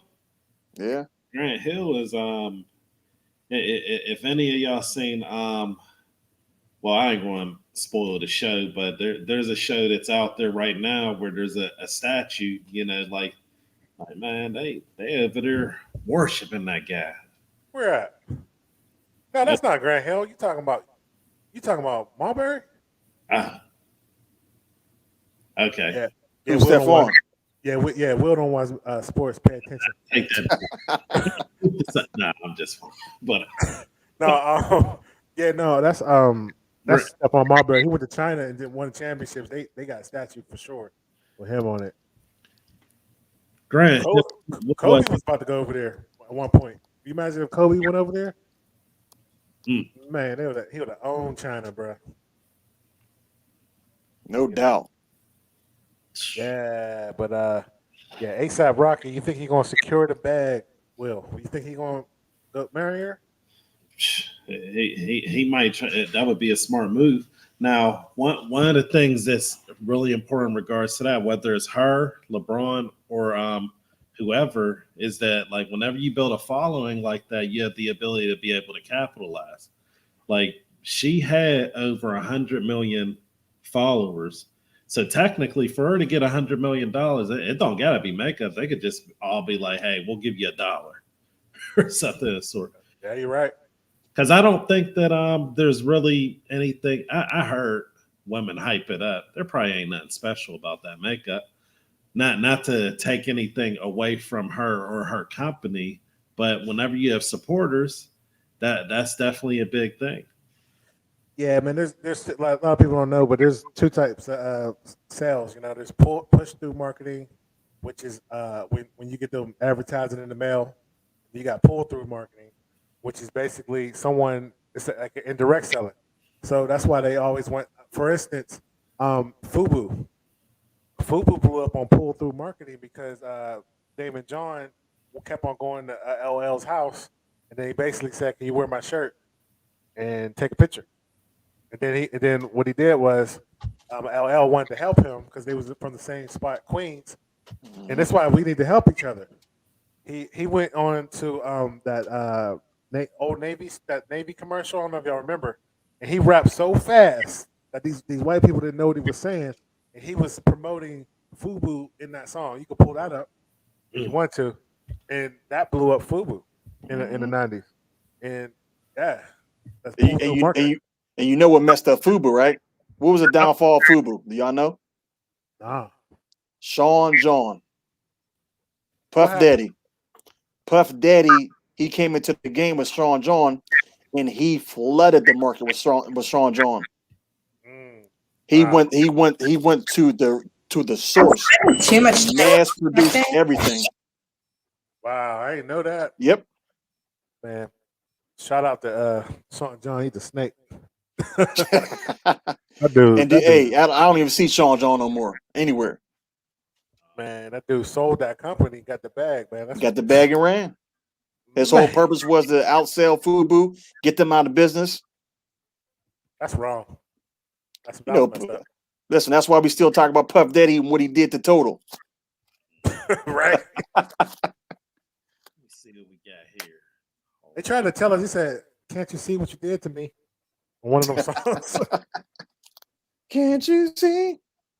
All right, y'all ready? See if y'all can pick up on the words. I know you like your outfit stylish. Any other line but the Gap is childish. Everybody working as your personal stylist. You're falling. Once you hear the Gap calling, you can't resist the shopping. Big ballin', not stopping. Yes, y'allin'. Jeans popping in every mall in town and city. GAP, gritty, ready to go for us, by us, on the low. G, that's for getting the A for always. P, that's for power and the people that praise. Backwards, P for popular, A for attitude. G, get it going, daddy. Gap is on the move. How easy is this? Man, you hear him? For us, by us. Jeans popping in every mall in town and city. GAP, gritty, ready. Once you hear the Gap calling, you can't resist the shopping. Big ballin', not stopping. Yes, y'allin'. Jeans popping in every mall in town and city. GAP, gritty, ready to go for us, by us, on the low. G, that's for getting the A for us, by us, on the low. That's what blew that up. And he got the hat on. Man, see, that's why he pulling back with the city, man. That's how you gotta do it, man. Like that's I learned even like with the podcast game. A lot of these people who blow up like that, they link up. they linked up with each other like a lot of people hating on Jake Paul and all them, but he linked up with a bunch of people and they went to Cali and they just working together. And also I could go all the way back to what's his name? Richard Pryor and that crew. They all worked together. They was doing shows together. It was Richard Pryor. It was a dude off Sister Sister, the dad. It was Paul Mooney. It was Robin Williams. The Jay Leno, I think. And then the next crew, it was the Wayans, the oldest one, Keenan Ivory Wayans. It was Robert Townsend, Eddie Murphy, Seinfeld, and they all work together, man. And they make sure that no one's stealing their lines. Because I remember one time, John Witherspoon was with Paul Mooney. Richard Pryor and them. Yeah. I remember Witherspoon said that because the white guy made it first, like before everybody. He had Mark and Mindy, that show. So what he would do is he would go around steal people's stuff, and then when he tried to do his comedy, they would hem him up. They were like, look, so he was signing checks because he would steal their jokes. Right. And I don't think people do that anymore. Like we don't have each other's back. Mm-hmm. Now, that's the problem. Quick question. This is from the comments. What do y'all think about this? Kanye West speaking on Hollywood symbolism. I think it's dope, man. Like people don't realize Kanye is a genius. He is a genius, and a lot of people want to hate on him because like there's a fine line between crazy and genius, right? He's going against the status quo. Now, one thing I didn't like is he married the Kardashian. I think that messed him up a lot. Right. He talks about it, but this dude was a genius. This dude, like, it's funny. He was a genius back in the day, right? When he was with Jay-Z, he was doing the same antics with Jay-Z, but all of a sudden now you want to say crazy. Jay-Z kept him. They kept him for his beats. Mm-hmm. You know what I mean? And he always had visions like this. They said, like, anybody would say that. Like, he was in, I remember, what's his name? Beanie Siegel. Hold on one second. Beanie Siegel. We see you, Jay, in the comments. Give us a second. Beanie Siegel, man. He saved them in Philly because Kanye was doing Kanye back then, in like 97 or 98, 99, and he was about to get killed out there. So I respect that. He's telling the truth. And another one, Cat Williams. Cat Williams was telling the truth about Hollywood, man. Hollywood crazy, man. Yeah, I'm so happy. Like that's crazy. Yeah, man. And they out there saying all this gay stuff. These gay Jews and stuff like that. And these gay people, man, they shutting it down. You see what happened to Nick Cannon? Like, they're seeing some stuff, but they ain't trying to talk about it because they know that their whole career will be over. That's right. And I just appreciate the fact that some of these dudes got the courage to even speak that, you know what I mean, and go against the system. You know what I mean? The system is really the ones who are in charge and who are oppressing us. So when you got Kanye West speaking against it, that's what's up, and I support that because it's the truth. And if you go against powerful people like the Jeff Bezos and all them, you can get killed. Like, they don't play. Like, you be walking, they'll say you was jogging and you committed suicide. Because they have so much money and power, and they have the media. Mm-hmm. You know what I'm saying? So they have the media and the government. And the government. So shout out to people like that. Now, that's why I'm saying I was having this conversation earlier with somebody, and I'm like, there's certain people that can't get canceled, because their followers is going to support them. Mm-hmm. I remember, like, for instance, if you got $10 million, you could put that in some account. And you get 5% coming back. You get 500,000 every month. We were talking about this earlier, Will. Mm-hmm. Yeah. But so you won't be tied down to a company. Now look at Little Baby. Little Baby's getting canceled. The baby. I'm sorry, the baby. Sorry about that. I'm old, man. Pay attention. But he's getting canceled. I think he just lost his record deal today. Is that true? Y'all hear about that? Yeah, I heard. Yeah, Yep, I heard that he was getting canceled, but I wasn't sure if they confirmed that. I didn't see no reports of him being canceled completely yet. Well, he lost his endorsements. He you know, those festivals, they make a lot of money. Mm-hmm. They kick him off the festivals. They are setting him example. But it's funny that when his whole lyrics is talking about black women, like condom bees and stuff, they go okay with that. But when he said all my people who straight, you're allowed to talk bad about women. You're allowed to talk about robbing people. You're allowed to talk about drugs. You know, all those things that are detrimental. look, white men and black men, alpha males, is endangered species right now. We need to protect ourselves, bro. Oh, let me. I gotta get my man Jay on this. I'm gonna just keep you on the screen, Swanee. Hold on 1 second. LBGTQ. What's cracking, Jay? Can you hear me? Yeah, I hear you well. We hear you well. Yeah. My opinion pretty much on the gay. I had just made a status on Facebook and talking about how can you cancel the baby for saying gay remarks, but you can't for like the gay standards, but we can't cancel Lil Nas X for the images that he presents on television or social media. Wow. That may be inappropriate to our children. Facts. I guess it's a suit your own, but as I just think there just need to be an organization for unity that can reach those particular audience who understand what equality is. Yep, you're right. I forgot about that. I forgot about Lil Nas. I don't watch BET and all that stuff. That's a whole thing. Do y'all feel that the LBGT community is a social issue? Who want to go first? I want Swanee to go. Swanee about to flip. I'll go first. All right, go ahead. It's first of all, it's a community of people. These are people, right?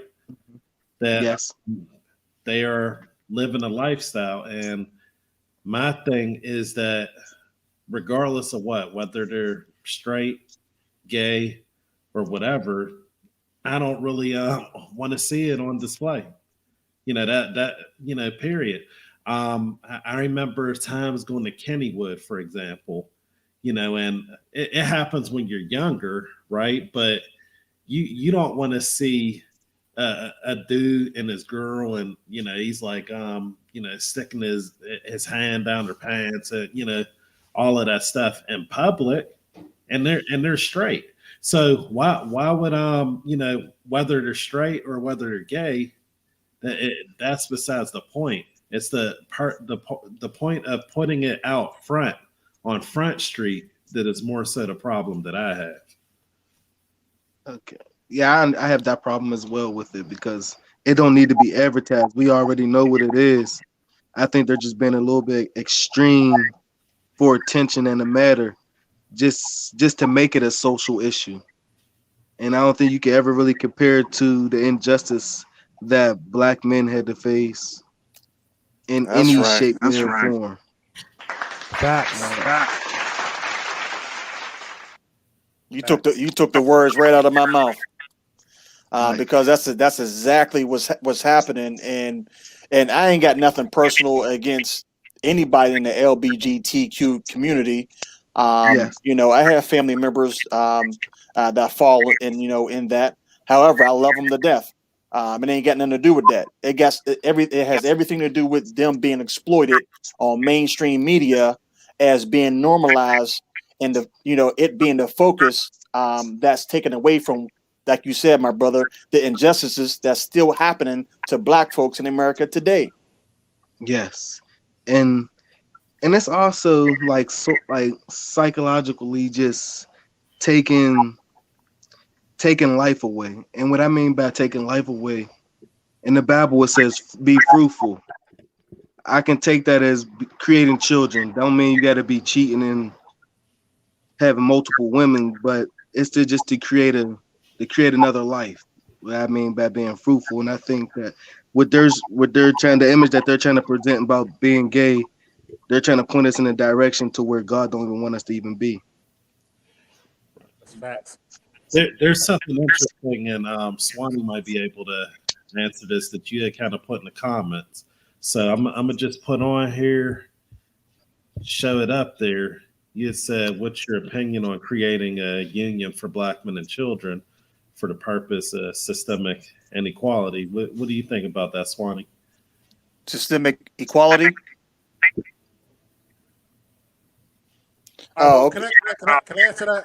Can I answer that real quick? Yeah. Funny? Yeah.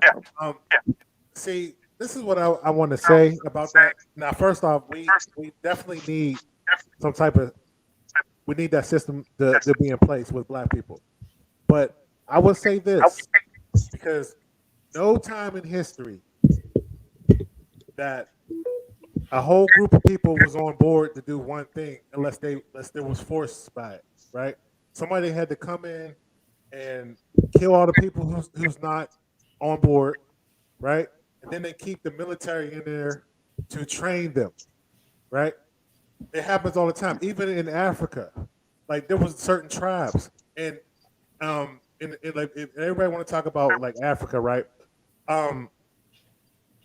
White people couldn't get into Africa because of malaria, right? They didn't have a vaccine. So if any white person, that's why the Europeans went, they had ships around. Swanee was talking. I mean, not Swanee. Fawn was talking about it. The white people had the boats around Africa. They could not get in. Okay, so what has to happen was, because slavery was a big money maker since the beginning of time. They didn't care about it. So these tribes in Africa and China and India and all these other places, they went for the weak.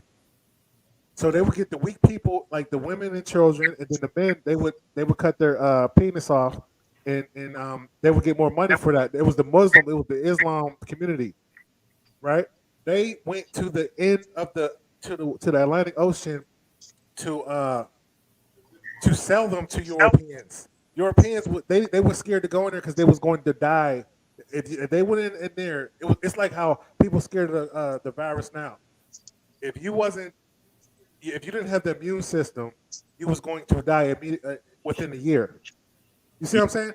So what I'm saying is, if we talking about right now, everybody said we need to get educated, we need to this. No, some people have to go because they're not going to be going willing. I'm telling you, they're going, and we're not going to do that.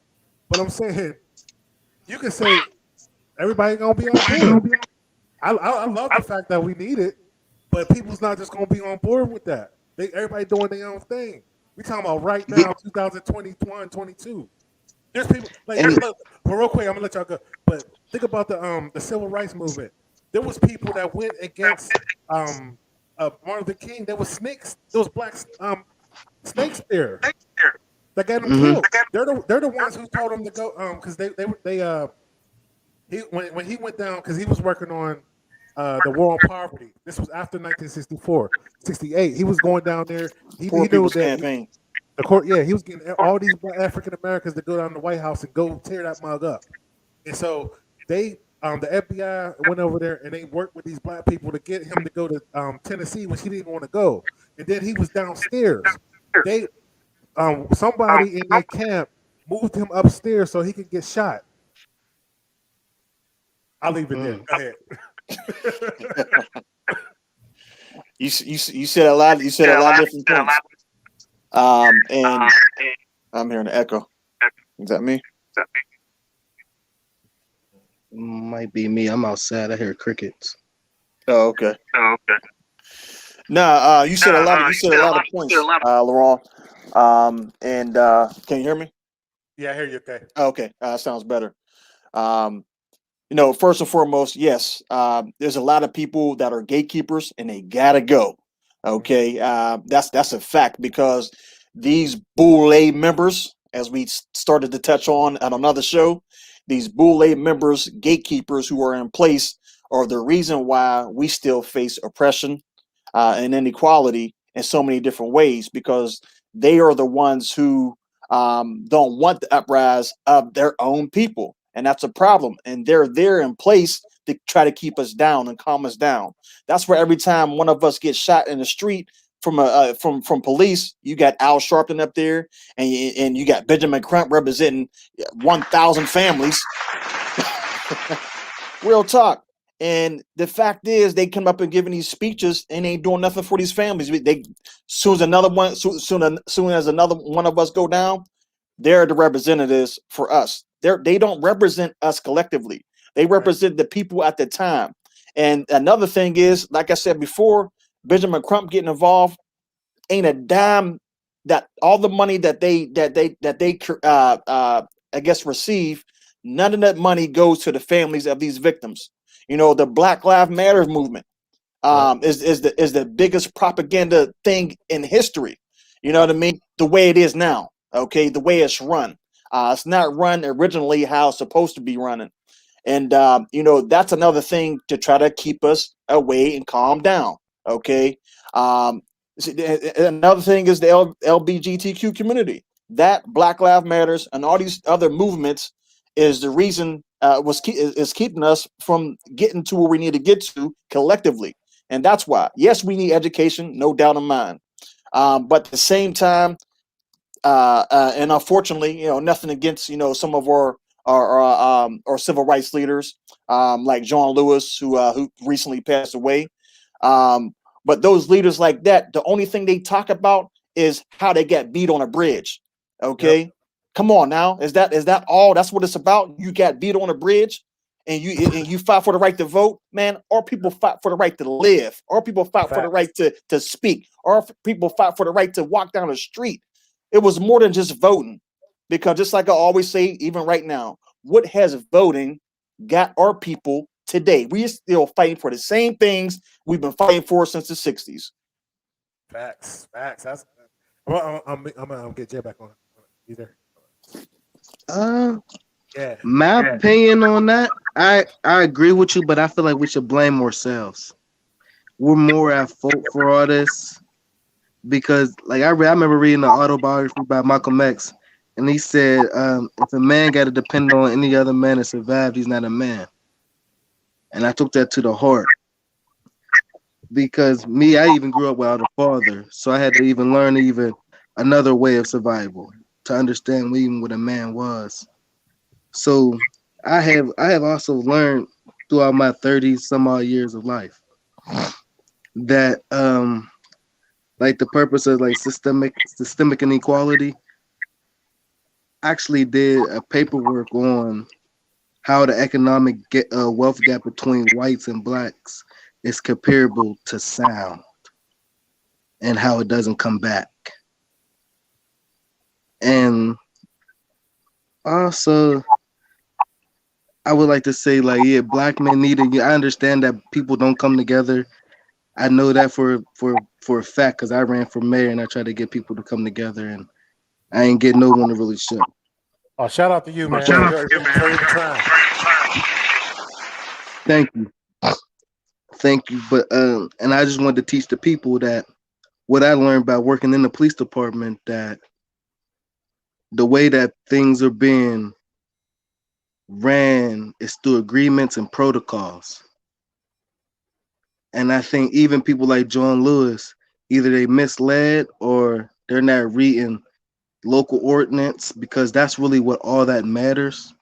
And if you wanted to really do a business plan or do some type of organization that'll be beneficial to those in rural communities and not just African Americans, because there's some whites that's in messed up positions as well. But it's a deep conversation, because like I asked the question on here, like the police department are actually being funded through unions that are also being sponsored through cable companies. And it's a lot deeper than saying this person's racist. They got this like really documented, like organized, and that's why they say America's a corporation, because it's nothing but a nonprofit. Because you can't blame nobody for nothing. You can't blame nobody for nothing for what they running. They got lawyers to handle all that ownership and trademark issues. Man, we like where you going, man. Keep going, man.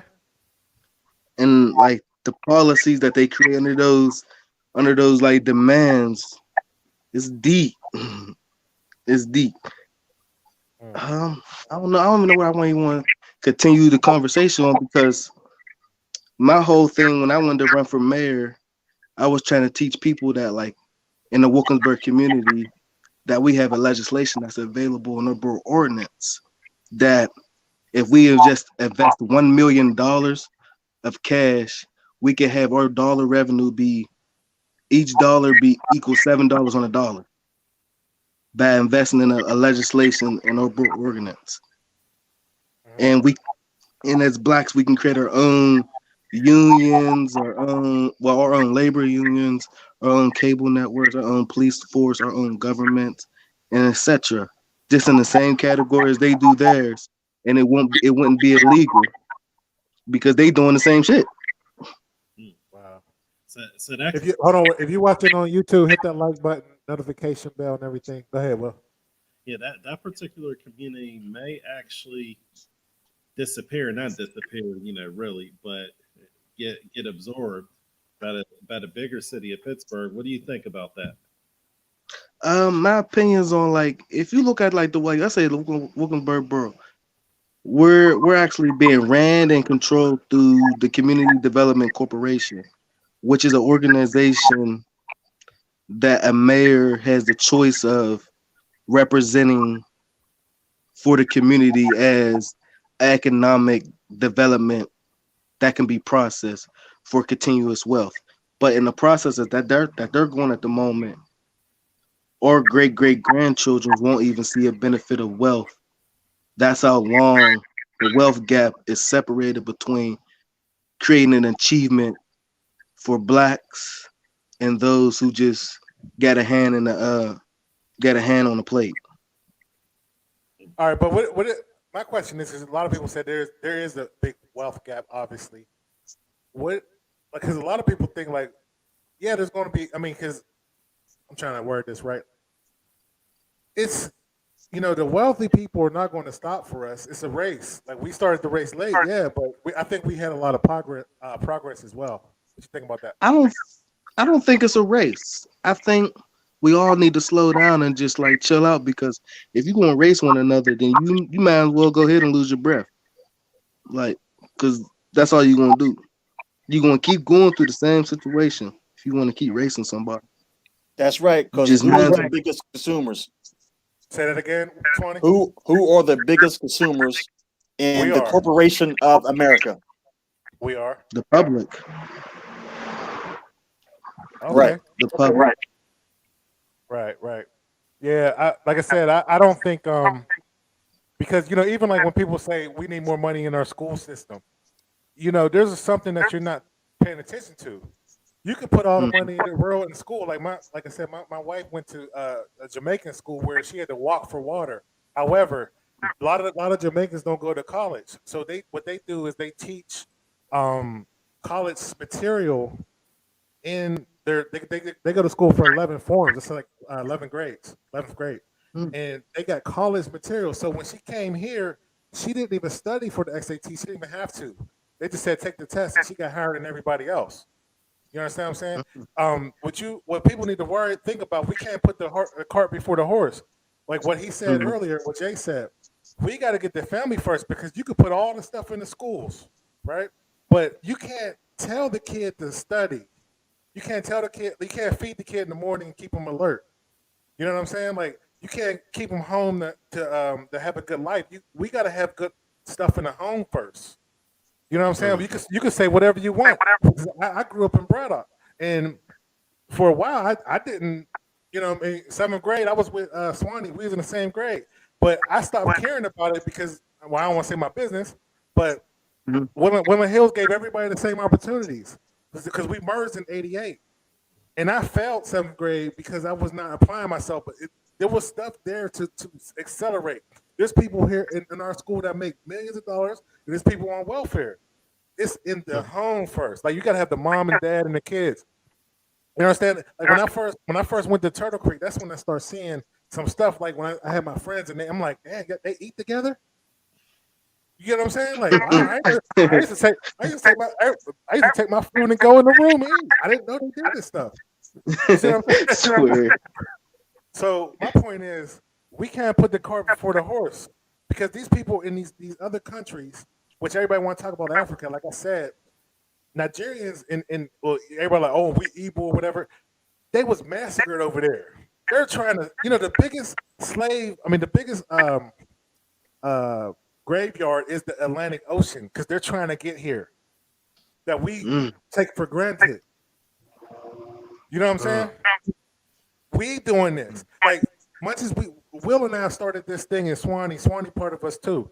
And in Swanee, I saw Swanee, he was working with, Del Rico and all them. You know what I'm saying? Like, they're trying. But you can't, it's something about a structure in the house that we need to fix. And we need to promote marriages. We need to promote being like, oh, is that me? I don't know. I heard something stop, but we need to promote this stuff, man. We need to promote family. That's where it all begins, and then we can work on everything else. Because if you sit there seeing this girl twerking and doing all this stuff, and she's not getting it held accountable, what you think she's gonna do when she's raising a family, or the man, or the boy? Well, we can't say nothing to them. It's too late.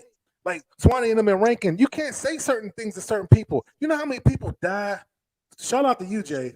But you know how many people die in their hood trying to help? I'll leave that there. But you on fire, man. I was gonna say you keep on going. Yeah, but that's what I'm saying. So it's like we built this culture where we got individualism. You know what I'm saying? We don't have tribalism anymore, except for like voting for a Democrat. And Democrats failed us since day one. Democrats failed us since day one. Like, we talk about the history of this country, right? And people ain't gonna like to hear that I say this, but we fight for dead people. We fight for dead people more than we fight who's alive, right? That's what we doing. Like, how the heck are we doing this, bro? Like, we are alive and well trying to help people, and they ain't supporting us. You know what I'm saying? Like, we start starting businesses. There's no way Swanee shouldn't be rich. There's no way we should be rich. He got a company. I got a company. You get what I'm saying? So then when you cross over to another group, people start hating. You know what I'm saying? So that's what I'm saying. I'm like, we're in the part where and nobody want to speak out. They're letting this gay stuff this movement go because gay people position themselves well, just like the Jews did. Now, when you talk about the Jews was ostracized too. They were slaughtered too, and we made them rich because they were seamstress. They couldn't read. They was illiterate when they came over here, and they thought about education.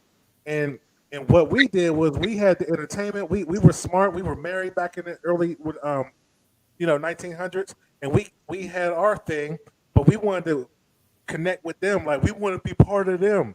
So what the white people did, because you remember in 1954, they did a whole training, the whole white people, on how to sell to Negroes. And ever since then, they moved our company. We could pull that video up. Look for it, Will. Ever since then, we want to be part of them. That's why I said that the elders made a bad deal. And we praised them. They made a bad deal because, like I was telling you the last time, there was a Moynihan report in 1964. It was the Moynihan report. It was about getting men jobs and getting them education, because if the man win, everybody win in the family, because you're going to take care of your girl, you're going to take care of your kids. But what they did was LBJ, the one we praise all the time, he said, no, we're not going to do that. All the Democrats pushed that away, and what they did was they said, let's take care of the women. And the women didn't need us anymore. In the clause, they said, well, you can't have your man there. So the new man is the government. And that's what happened. So now you sitting there, Jay, trying to fix things, but the dad's not in the home. You can't like everybody. Like, I still take care of my kids. You're not in that house. You know what I'm saying? Like, you're divided. Yeah. You're divided. Yeah, you can't compare child support to being taking care of your child. This is what I want to say. When you're not in that house, that woman makes the child that you're the enemy now. You know what I'm saying? Because she's not. I can't say that's necessarily true. Because I was raised without my father in my house. He lived all the way in Georgia. You're the exception. LeBron is the exception. We can't go off the exception. We can't. You made it. You know what I'm saying? But we can't go off of that. We can't have everybody not having fathers in the house. You know that, right?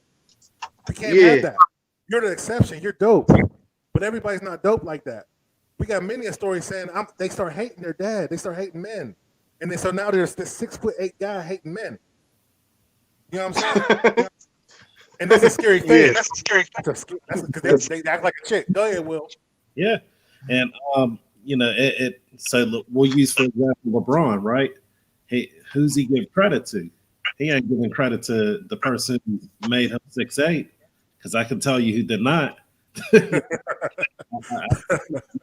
You know, and she's not 6 foot.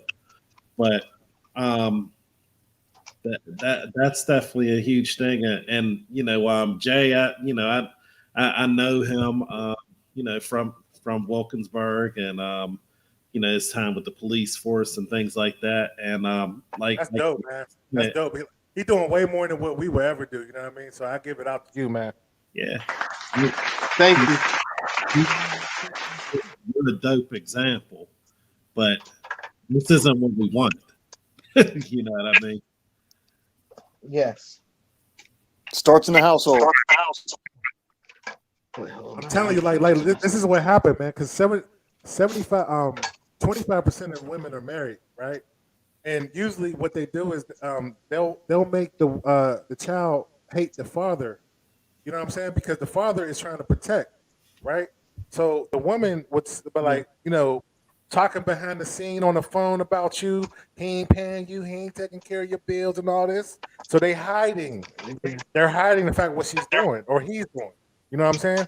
A minute that we are there to protect and provide, and they look at it like, oh no, he's you know, he's controlling. That's what God told us to do. If you believe in God, in Eden, we were supposed to protect the freaking garden. We were supposed to protect the garden, and we didn't. He listened to her. And when God, if you read the scripture, the God didn't go to her, he went to you. He said, what did you do? It's like when you got a kid in the house, right? And they got their friends over, and you tell them a command. You say, don't touch this, don't do that. So they do it. The kid's doing it, the guests. And then the dude that you told to do it is doing it now. And so when you come in the house, you ain't going to talk to the friend. You're going to talk to him. You're going to be like, yo, I told you not to do it. You're going to be punished. You know? Jay, you got me riled up, man. Why you come on here? You got me riled up, bro.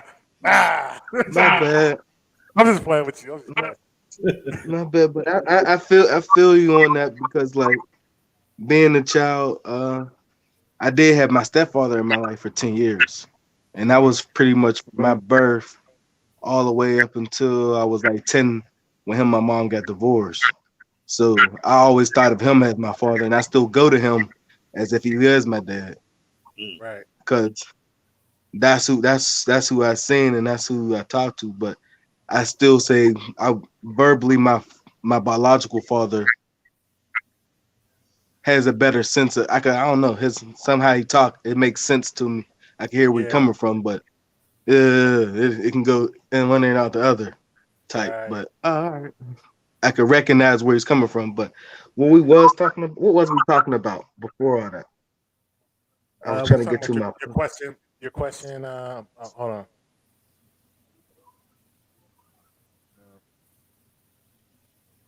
We was talking about the question that you posted. Okay, and was that how we led to all this? This whole conversation. Yeah, we were talking about having a union for Black men and children, which it's interesting that you actually put that out there, because you had specifically said Black men and children. I thought that was definitely powerful, because that's not actually talked about too much nowadays. You know, Black men in the Black community are kind of put as like the back burner, you know, kind of ignored. Pretty much. And that's one reason why I criticize women as well. Like, I can care two dams about the Black woman, like the Black women's union, or like the women's union, or whatever they talk about, the women's movement, because them women, all they're talking about is selfish needs, just like gay people. Yep. And the reason I say like y'all can have your attitude, y'all can even give me blackfash about your opinion, because all their needs is so selfish because they have a union to protect under all their guidelines and their personal emotions. Mm-hmm. Black men don't have that. We're just labeled as endangered species, Mm-hmm. or maybe a drug dealer in court. Wow. But or a rapper in court. Let's say that. Let's say a rapper instead. But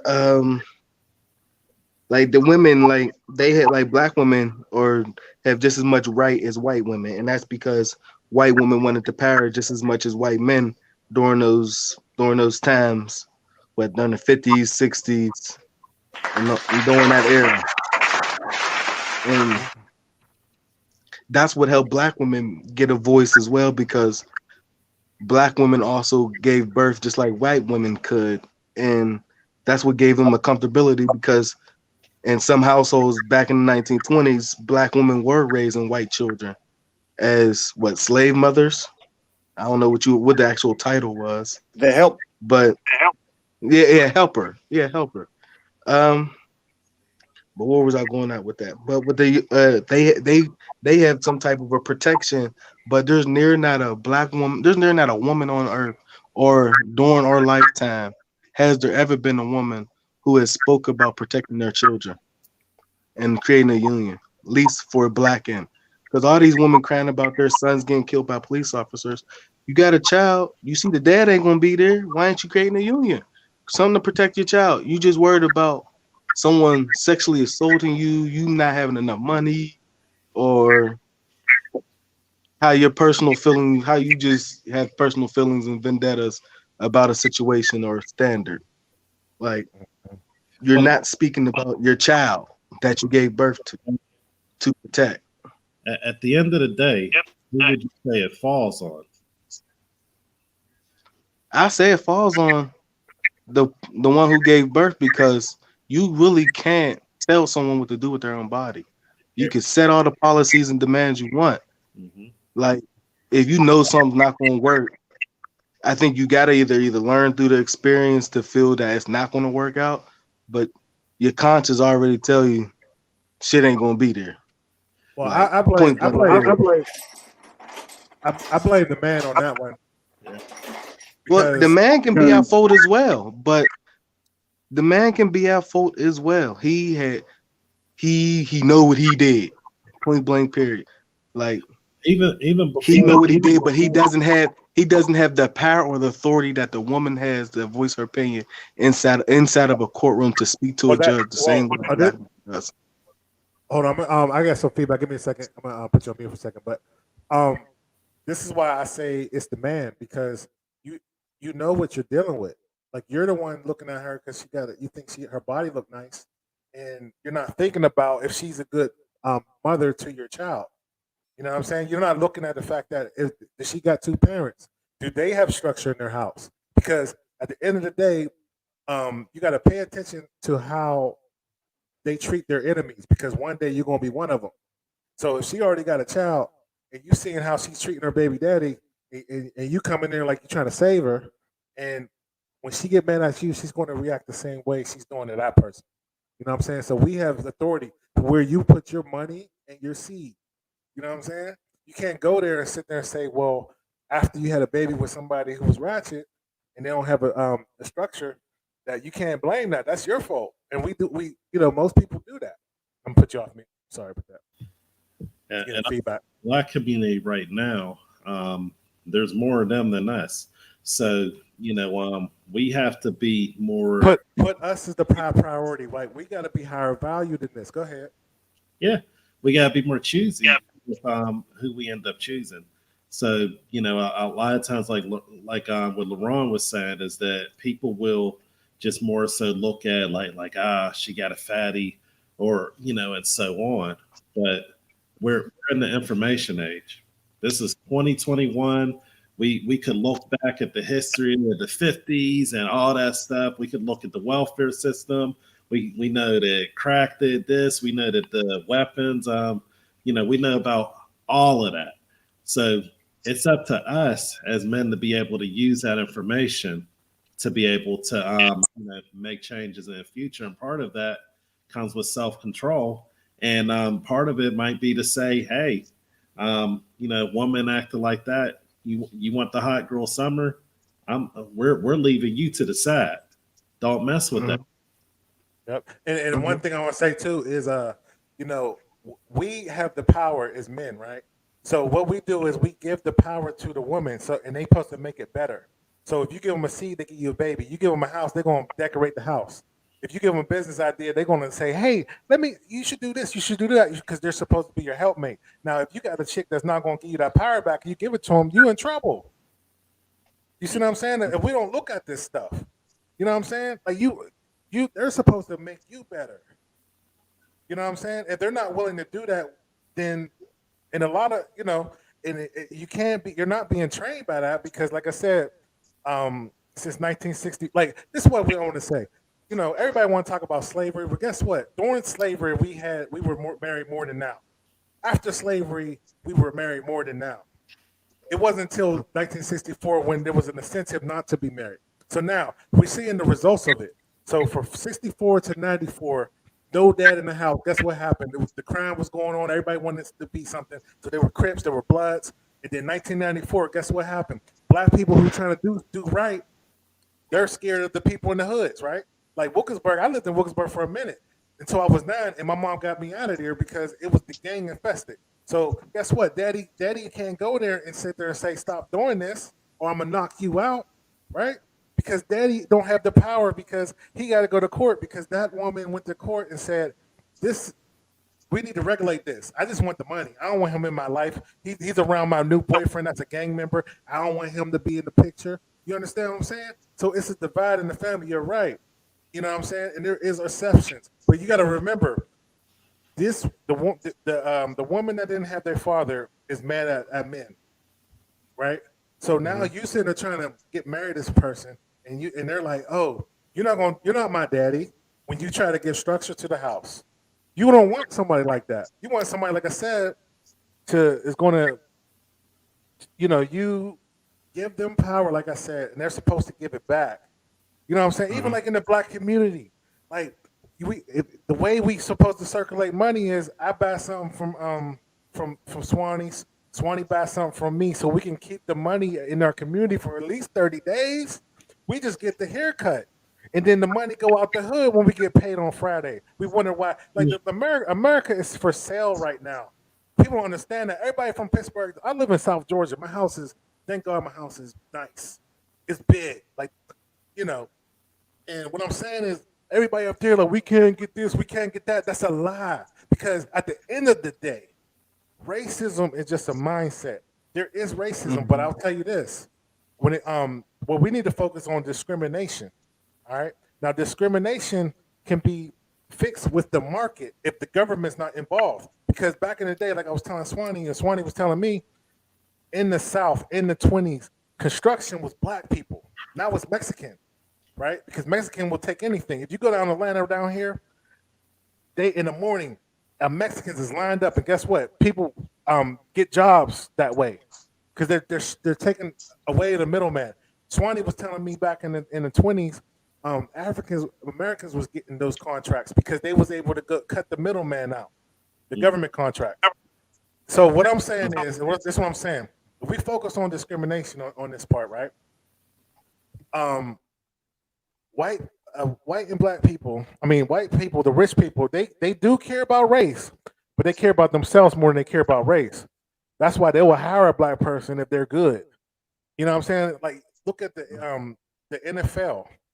The Washington Redskins, they had a racist owner, and they were losing every game. And other people started hiring black people, and they were winning. So they had to hire black people to stay afloat. That's all I'm saying. Anybody speak on that? I want to continue talking what we were just talking about because if you said we as men, we are to blame, and I feel that all right, men can also be to blame. Responsible. Everyone has their personal story Someone's a victim in someone's story. But if you just change the whole narrative and just think about what you want to do better, it will be just to be a positive situation. But what I'm saying is like the women, they have a union. They have much more of a stronger voice than men have. Like you're talking about broke men though. Like if no, I'm talking about all men, because this even pertains to the men who have knowledge, who don't even want to be aware of it because they're structured around a democratic society mentally, and they feel that's the only way to proceed well because they haven't thought for themselves yet, because they don't even believe that even infrastructure type of exists for them to have a clear conscience on let's say a utopia lifestyle. Okay.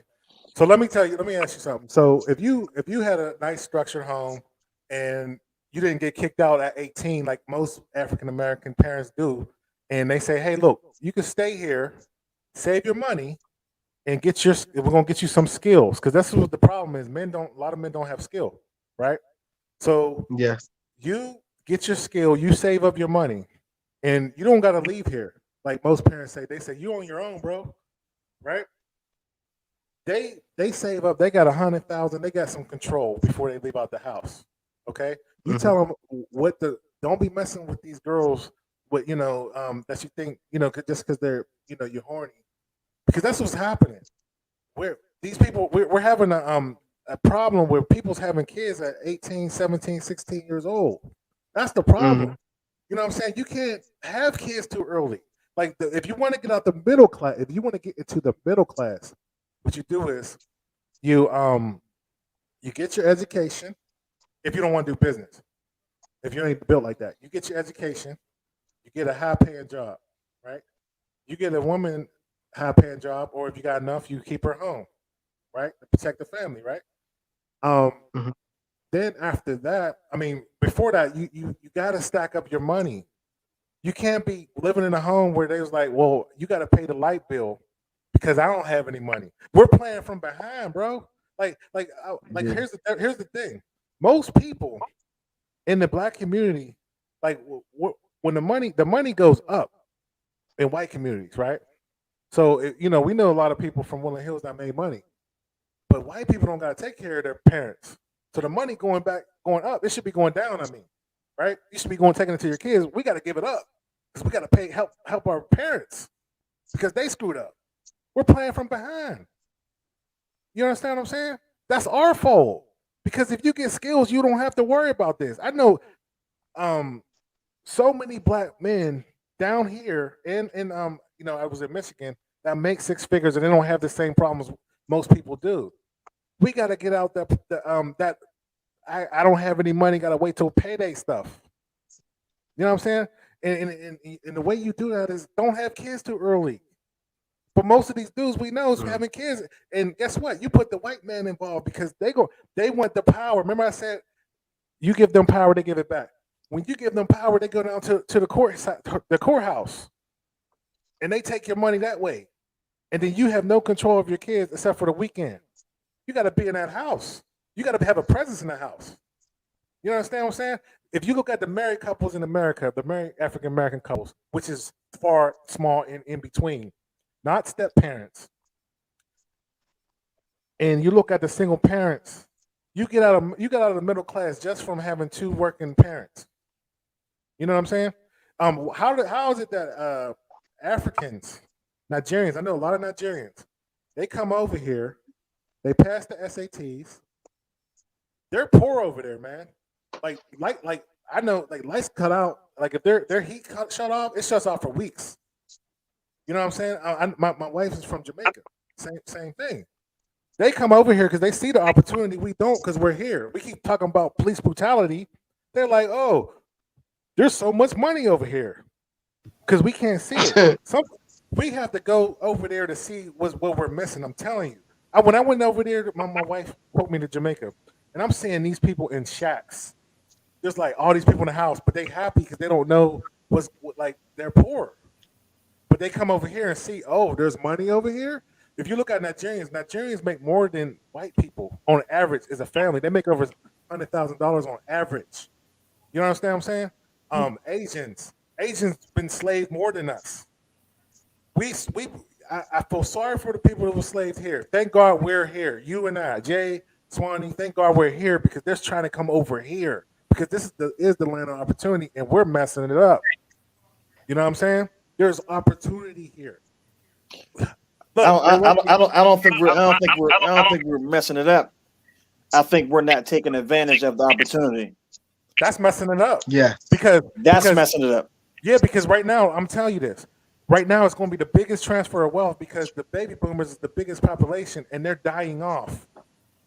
Just the land for sale, and we ain't even positioned to do that because our credit is bad. We don't even know how to get an LLC because if you get an LLC, you can borrow. The people don't know this. If you get an LLC, I know this millionaire. He makes $20 million last year during the pandemic. He's a black guy in Atlanta, and what they did was they teamed up. So it's like, Jay, I want you to get an LLC, and you get your credit up, and you go to the credit union. They're gonna give you $50,000 because if we put a certain amount of money in for 6 months, they're gonna give it to you. Swanee, you do the same thing. I do the same thing. We all borrow $250 from them, $250,000. They're gonna give it to us. We spend a third of it and pay it back. They're gonna give us more. That's not exempt from black people, bruh. Trust me, because I'm telling you, this is what the game I'm getting from these rich people down here. It's not, like, and I'm gonna piggyback on what I'm saying because it's not about racism. They want to make money, so they care about their bottom line before they care about racism. Mm-hmm. You know what I'm saying? So we focus on the wrong thing. We listen. We get the. That's money. one reason why I voted for Trump. That talk, what you just said. Yeah. But we focus on what we're told to focus on. We are told to focus on. Sit there and think of how stupid this sounds. They tell us that like black people can't get IDs. Like right. I had an ID since I was 14, 13 years old. You know, Mom, we didn't have a lot of money when I was growing up. That was just something that she knew that I needed to do, and it just made it easier as far as like jobs and things like that. But even in this type of situation, like even have the audacity to say that, it just shows how these people look down on us, right? And they want us to look down on ourselves. So whenever you get to that thing of it's soft bigotry, it's low expectation. Whenever we have those low expectations, then no one's going to ever rise up. Some people don't think they're going to live past 25. Those are expectations that come a lot in our community. So what we have to do is we have to be able to kind of tune those voices out, and we have to listen to the voices that are actually putting the knowledge out. And that's one of the reasons, like Laraun said, that's why we're doing what we do, because we want to be able to empower, black men. Anybody can benefit from what we're saying. It's not a race thing, but the fact of the matter is that everyone who's on here happens to be of a certain persuasion, and everyone's welcome to listen. That's certainly that's certainly fine. But we have to do and tune out these nonsense voices because they're saying things that aren't benefiting us, and keeping on as a collective, dealing with these things. They tell you what to be mad at. They say you need to be mad about the LGBT stuff. You need to be mad about the shootings. You need to be mad about getting the minimum wage. Why are we focusing on fighting minimum wage? It's the minimum anyway. It's a race down to the bottom. So if you're trying to go to the top, and LLC doesn't have a color, LLC, it's its own person. Yep. And anyone that I think what we need to do, Ron, on one of our shows, we need to definitely dive deeper into that, and provide some resources, but because I'm pretty much tired of it. Say that again. What are you tired of? I'm tired of the equivalent excuses. I'm tired of the lack of unity. I'm tired of the non-direction that ends up going on. Just like Laraun, you can't take everyone, because everyone's not going to go. And some people you don't want to go because they're going to end up sabotaging you. That's why Harriet Tubman, she kept a gun with her. Because those ones that were trying to turn around, she was send you back with a nice party. You know, Harriet Tubman let one go before, he didn't even go. This was John Tubman. Her own husband ratted her out. And why is that? You know why? Because people like security. But we have maximum security in jail. People like security. I know so many people who get benefits from the because they went to the military, and they won't start a business because they scared of their they don't bet on themselves. They want this ride that they're going to get, this little money that they get, and it's sad. I mean, it's needed. Don't get me wrong. Like the welfare state, it was needed, for certain people, but we can't make that a lifestyle. Anybody could be on it. You know what I'm saying? But like, for me, we can't work. It's more of individualism, man. Because people's not gonna come with you, like you said. Like people's not gonna do it. We can have this conversation that makes it feel good, but I call certain people tomorrow, and they're like, "No, I'm cool. I'm chilling with my family, or I'm doing this, I'm doing that." But we got a family to save. We got a legacy to save. You know what I mean? But people don't think that way. You know what I'm saying? So that's why you gotta lure people in. If you want to get people, like that's what I learned from running for mayor. Like I thought just me walking, talking, going door to door and so forth and so on, that would be just enough. That's true. And it will bring people out. But it didn't. It got my face to be recognized by people individually. But I learned that children and adults are similar, because someone's gonna get bored out in a long conversation.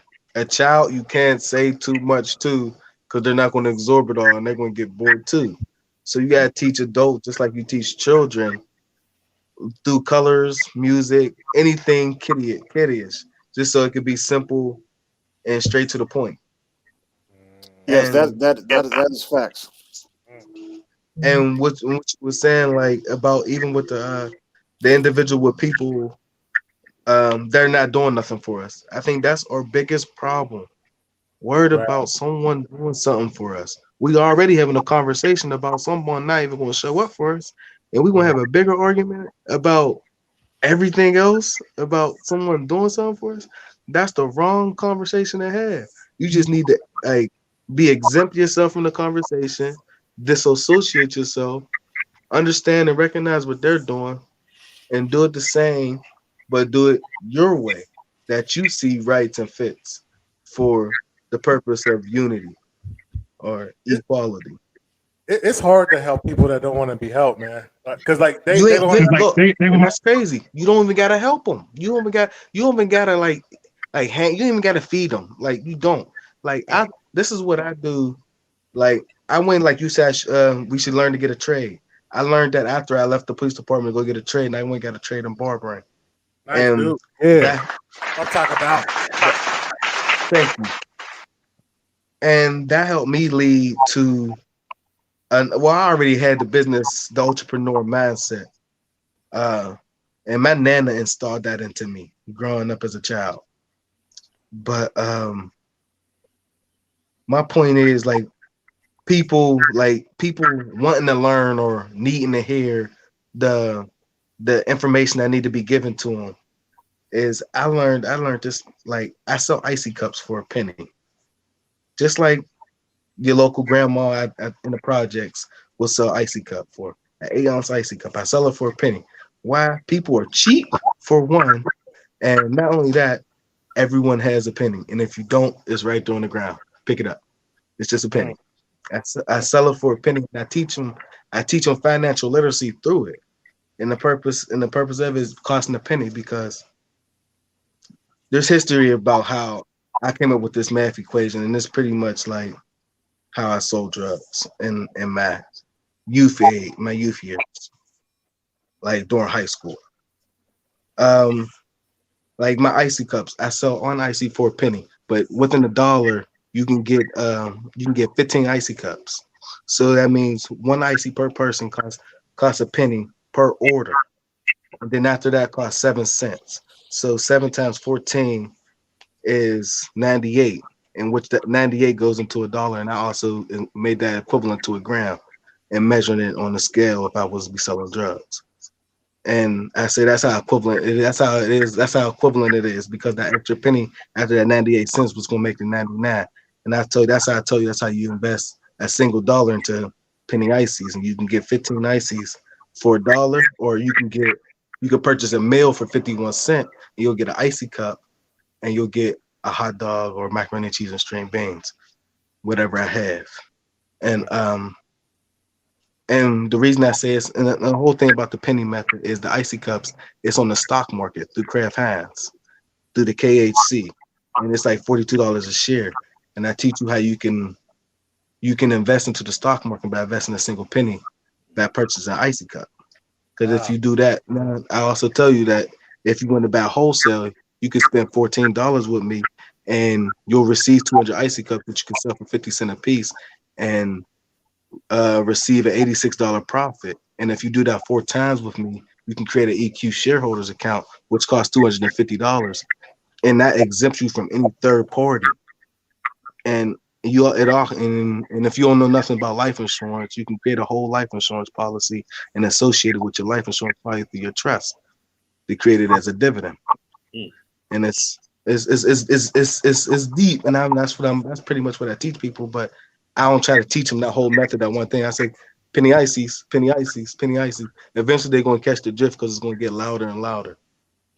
And then they're going to want to be a part of the parade. And then they'll find out how beneficial it is. I'm playing with them like I play with kids. That's dope, man. That's dope. That's just one way how I found out how you could pretty much create a positive economic wealth for generations, because no one owns their business on the stock market. And through this method, you're creating it it's a penny stock, but on this penny stock on its own is its own business, such as Pepsi. So, because it's its own product, because it's a Kool-Aid pack or any other pack that you make in the product food. So, therefore your wholesale all the way around. So you're breaking down your own product, and if you want to buy 56 packs of those, it only costs you $13 in Walmart. And like there's ways now he's keep teaching people the math equation, how to keep breaking on down and create a pyramid, because there was a guy that helped me create my life insurance policy, and he told me it was a whole life insurance policy for New York Life, and he helped me create an annuity to it and invest into the stock market and go towards that direction, which I just spoke to you guys about. And it just opened my eyes to a whole nother view of wealth. Now, Jay, do you have an organization or anything? Yeah, I do, but my business cards and paperwork all in my truck. Okay, I mean, if there's anything, we're about to wrap up. Anything you want to shout out or anything? You know what? I might try to run for mayor as a write-in. That's what I might do. And I would like to speak to you guys and get to know you guys a little bit more and see what this show's more about. I don't know. I know Will. I always used to talk to Will on the beat when I was walking on the beat, and we created like a nice friendship, and I enjoy talking to him. And there's always a pleasant conversation when we speak. So I'm glad to meet you guys. What is it, Lauren and Swaggy G? Nice to meet you guys. Yeah. Swanee. Sorry, my man. No doubt. Nice to meet you as well. Yes, sir. Definitely appreciate you coming through, and come back. We'll be back next Wednesday at 10 o'clock. Be sure to tune in. I got you. Just text me. That's how I got this last time. I went through my old text. Yeah. Y'all have a blessed one. Yeah, that was dope, man. That was dope for sure. Definitely. Yeah, man. So, last word, Swanee, man. Got anything you want to say? Yeah, man. First of all, this was definitely another dope show. What I really enjoy, and I always tell folks this all the time, how we learn and how we be great leaders is we listen first, right? So just to sit back and just listen to knowledge and just take it all in. And when he had mentioned a good point about kids, and I would say even the older generation, because their attention span is just not there. We can talk to our elders and talk about this and that, and after 5 minutes they're gone. Same thing with kids. We can talk to them about this and that, and after 5 minutes they're gone. That's very, very unique point that he brought up, and that's what it is. And so I'm just thankful and grateful that that we're able to have a platform that you guys created, man, to continue this conversation, because these conversations is what our elders prevented from happening. You know what I mean? These conversations in the households was not happening. And now we have to take control of that right now. We have the ability, our generation have the ability, and we are right now, to take back control of our manhood in our households and our communities. It's very important. And I think we have a great opportunity right now. And, I just appreciate you guys, man. And as always, anyone out there, subscribe to T&J Radio Show, subscribe, share, like to your friends and family, strangers. It don't even matter, because this is the dopest platform on YouTube right now.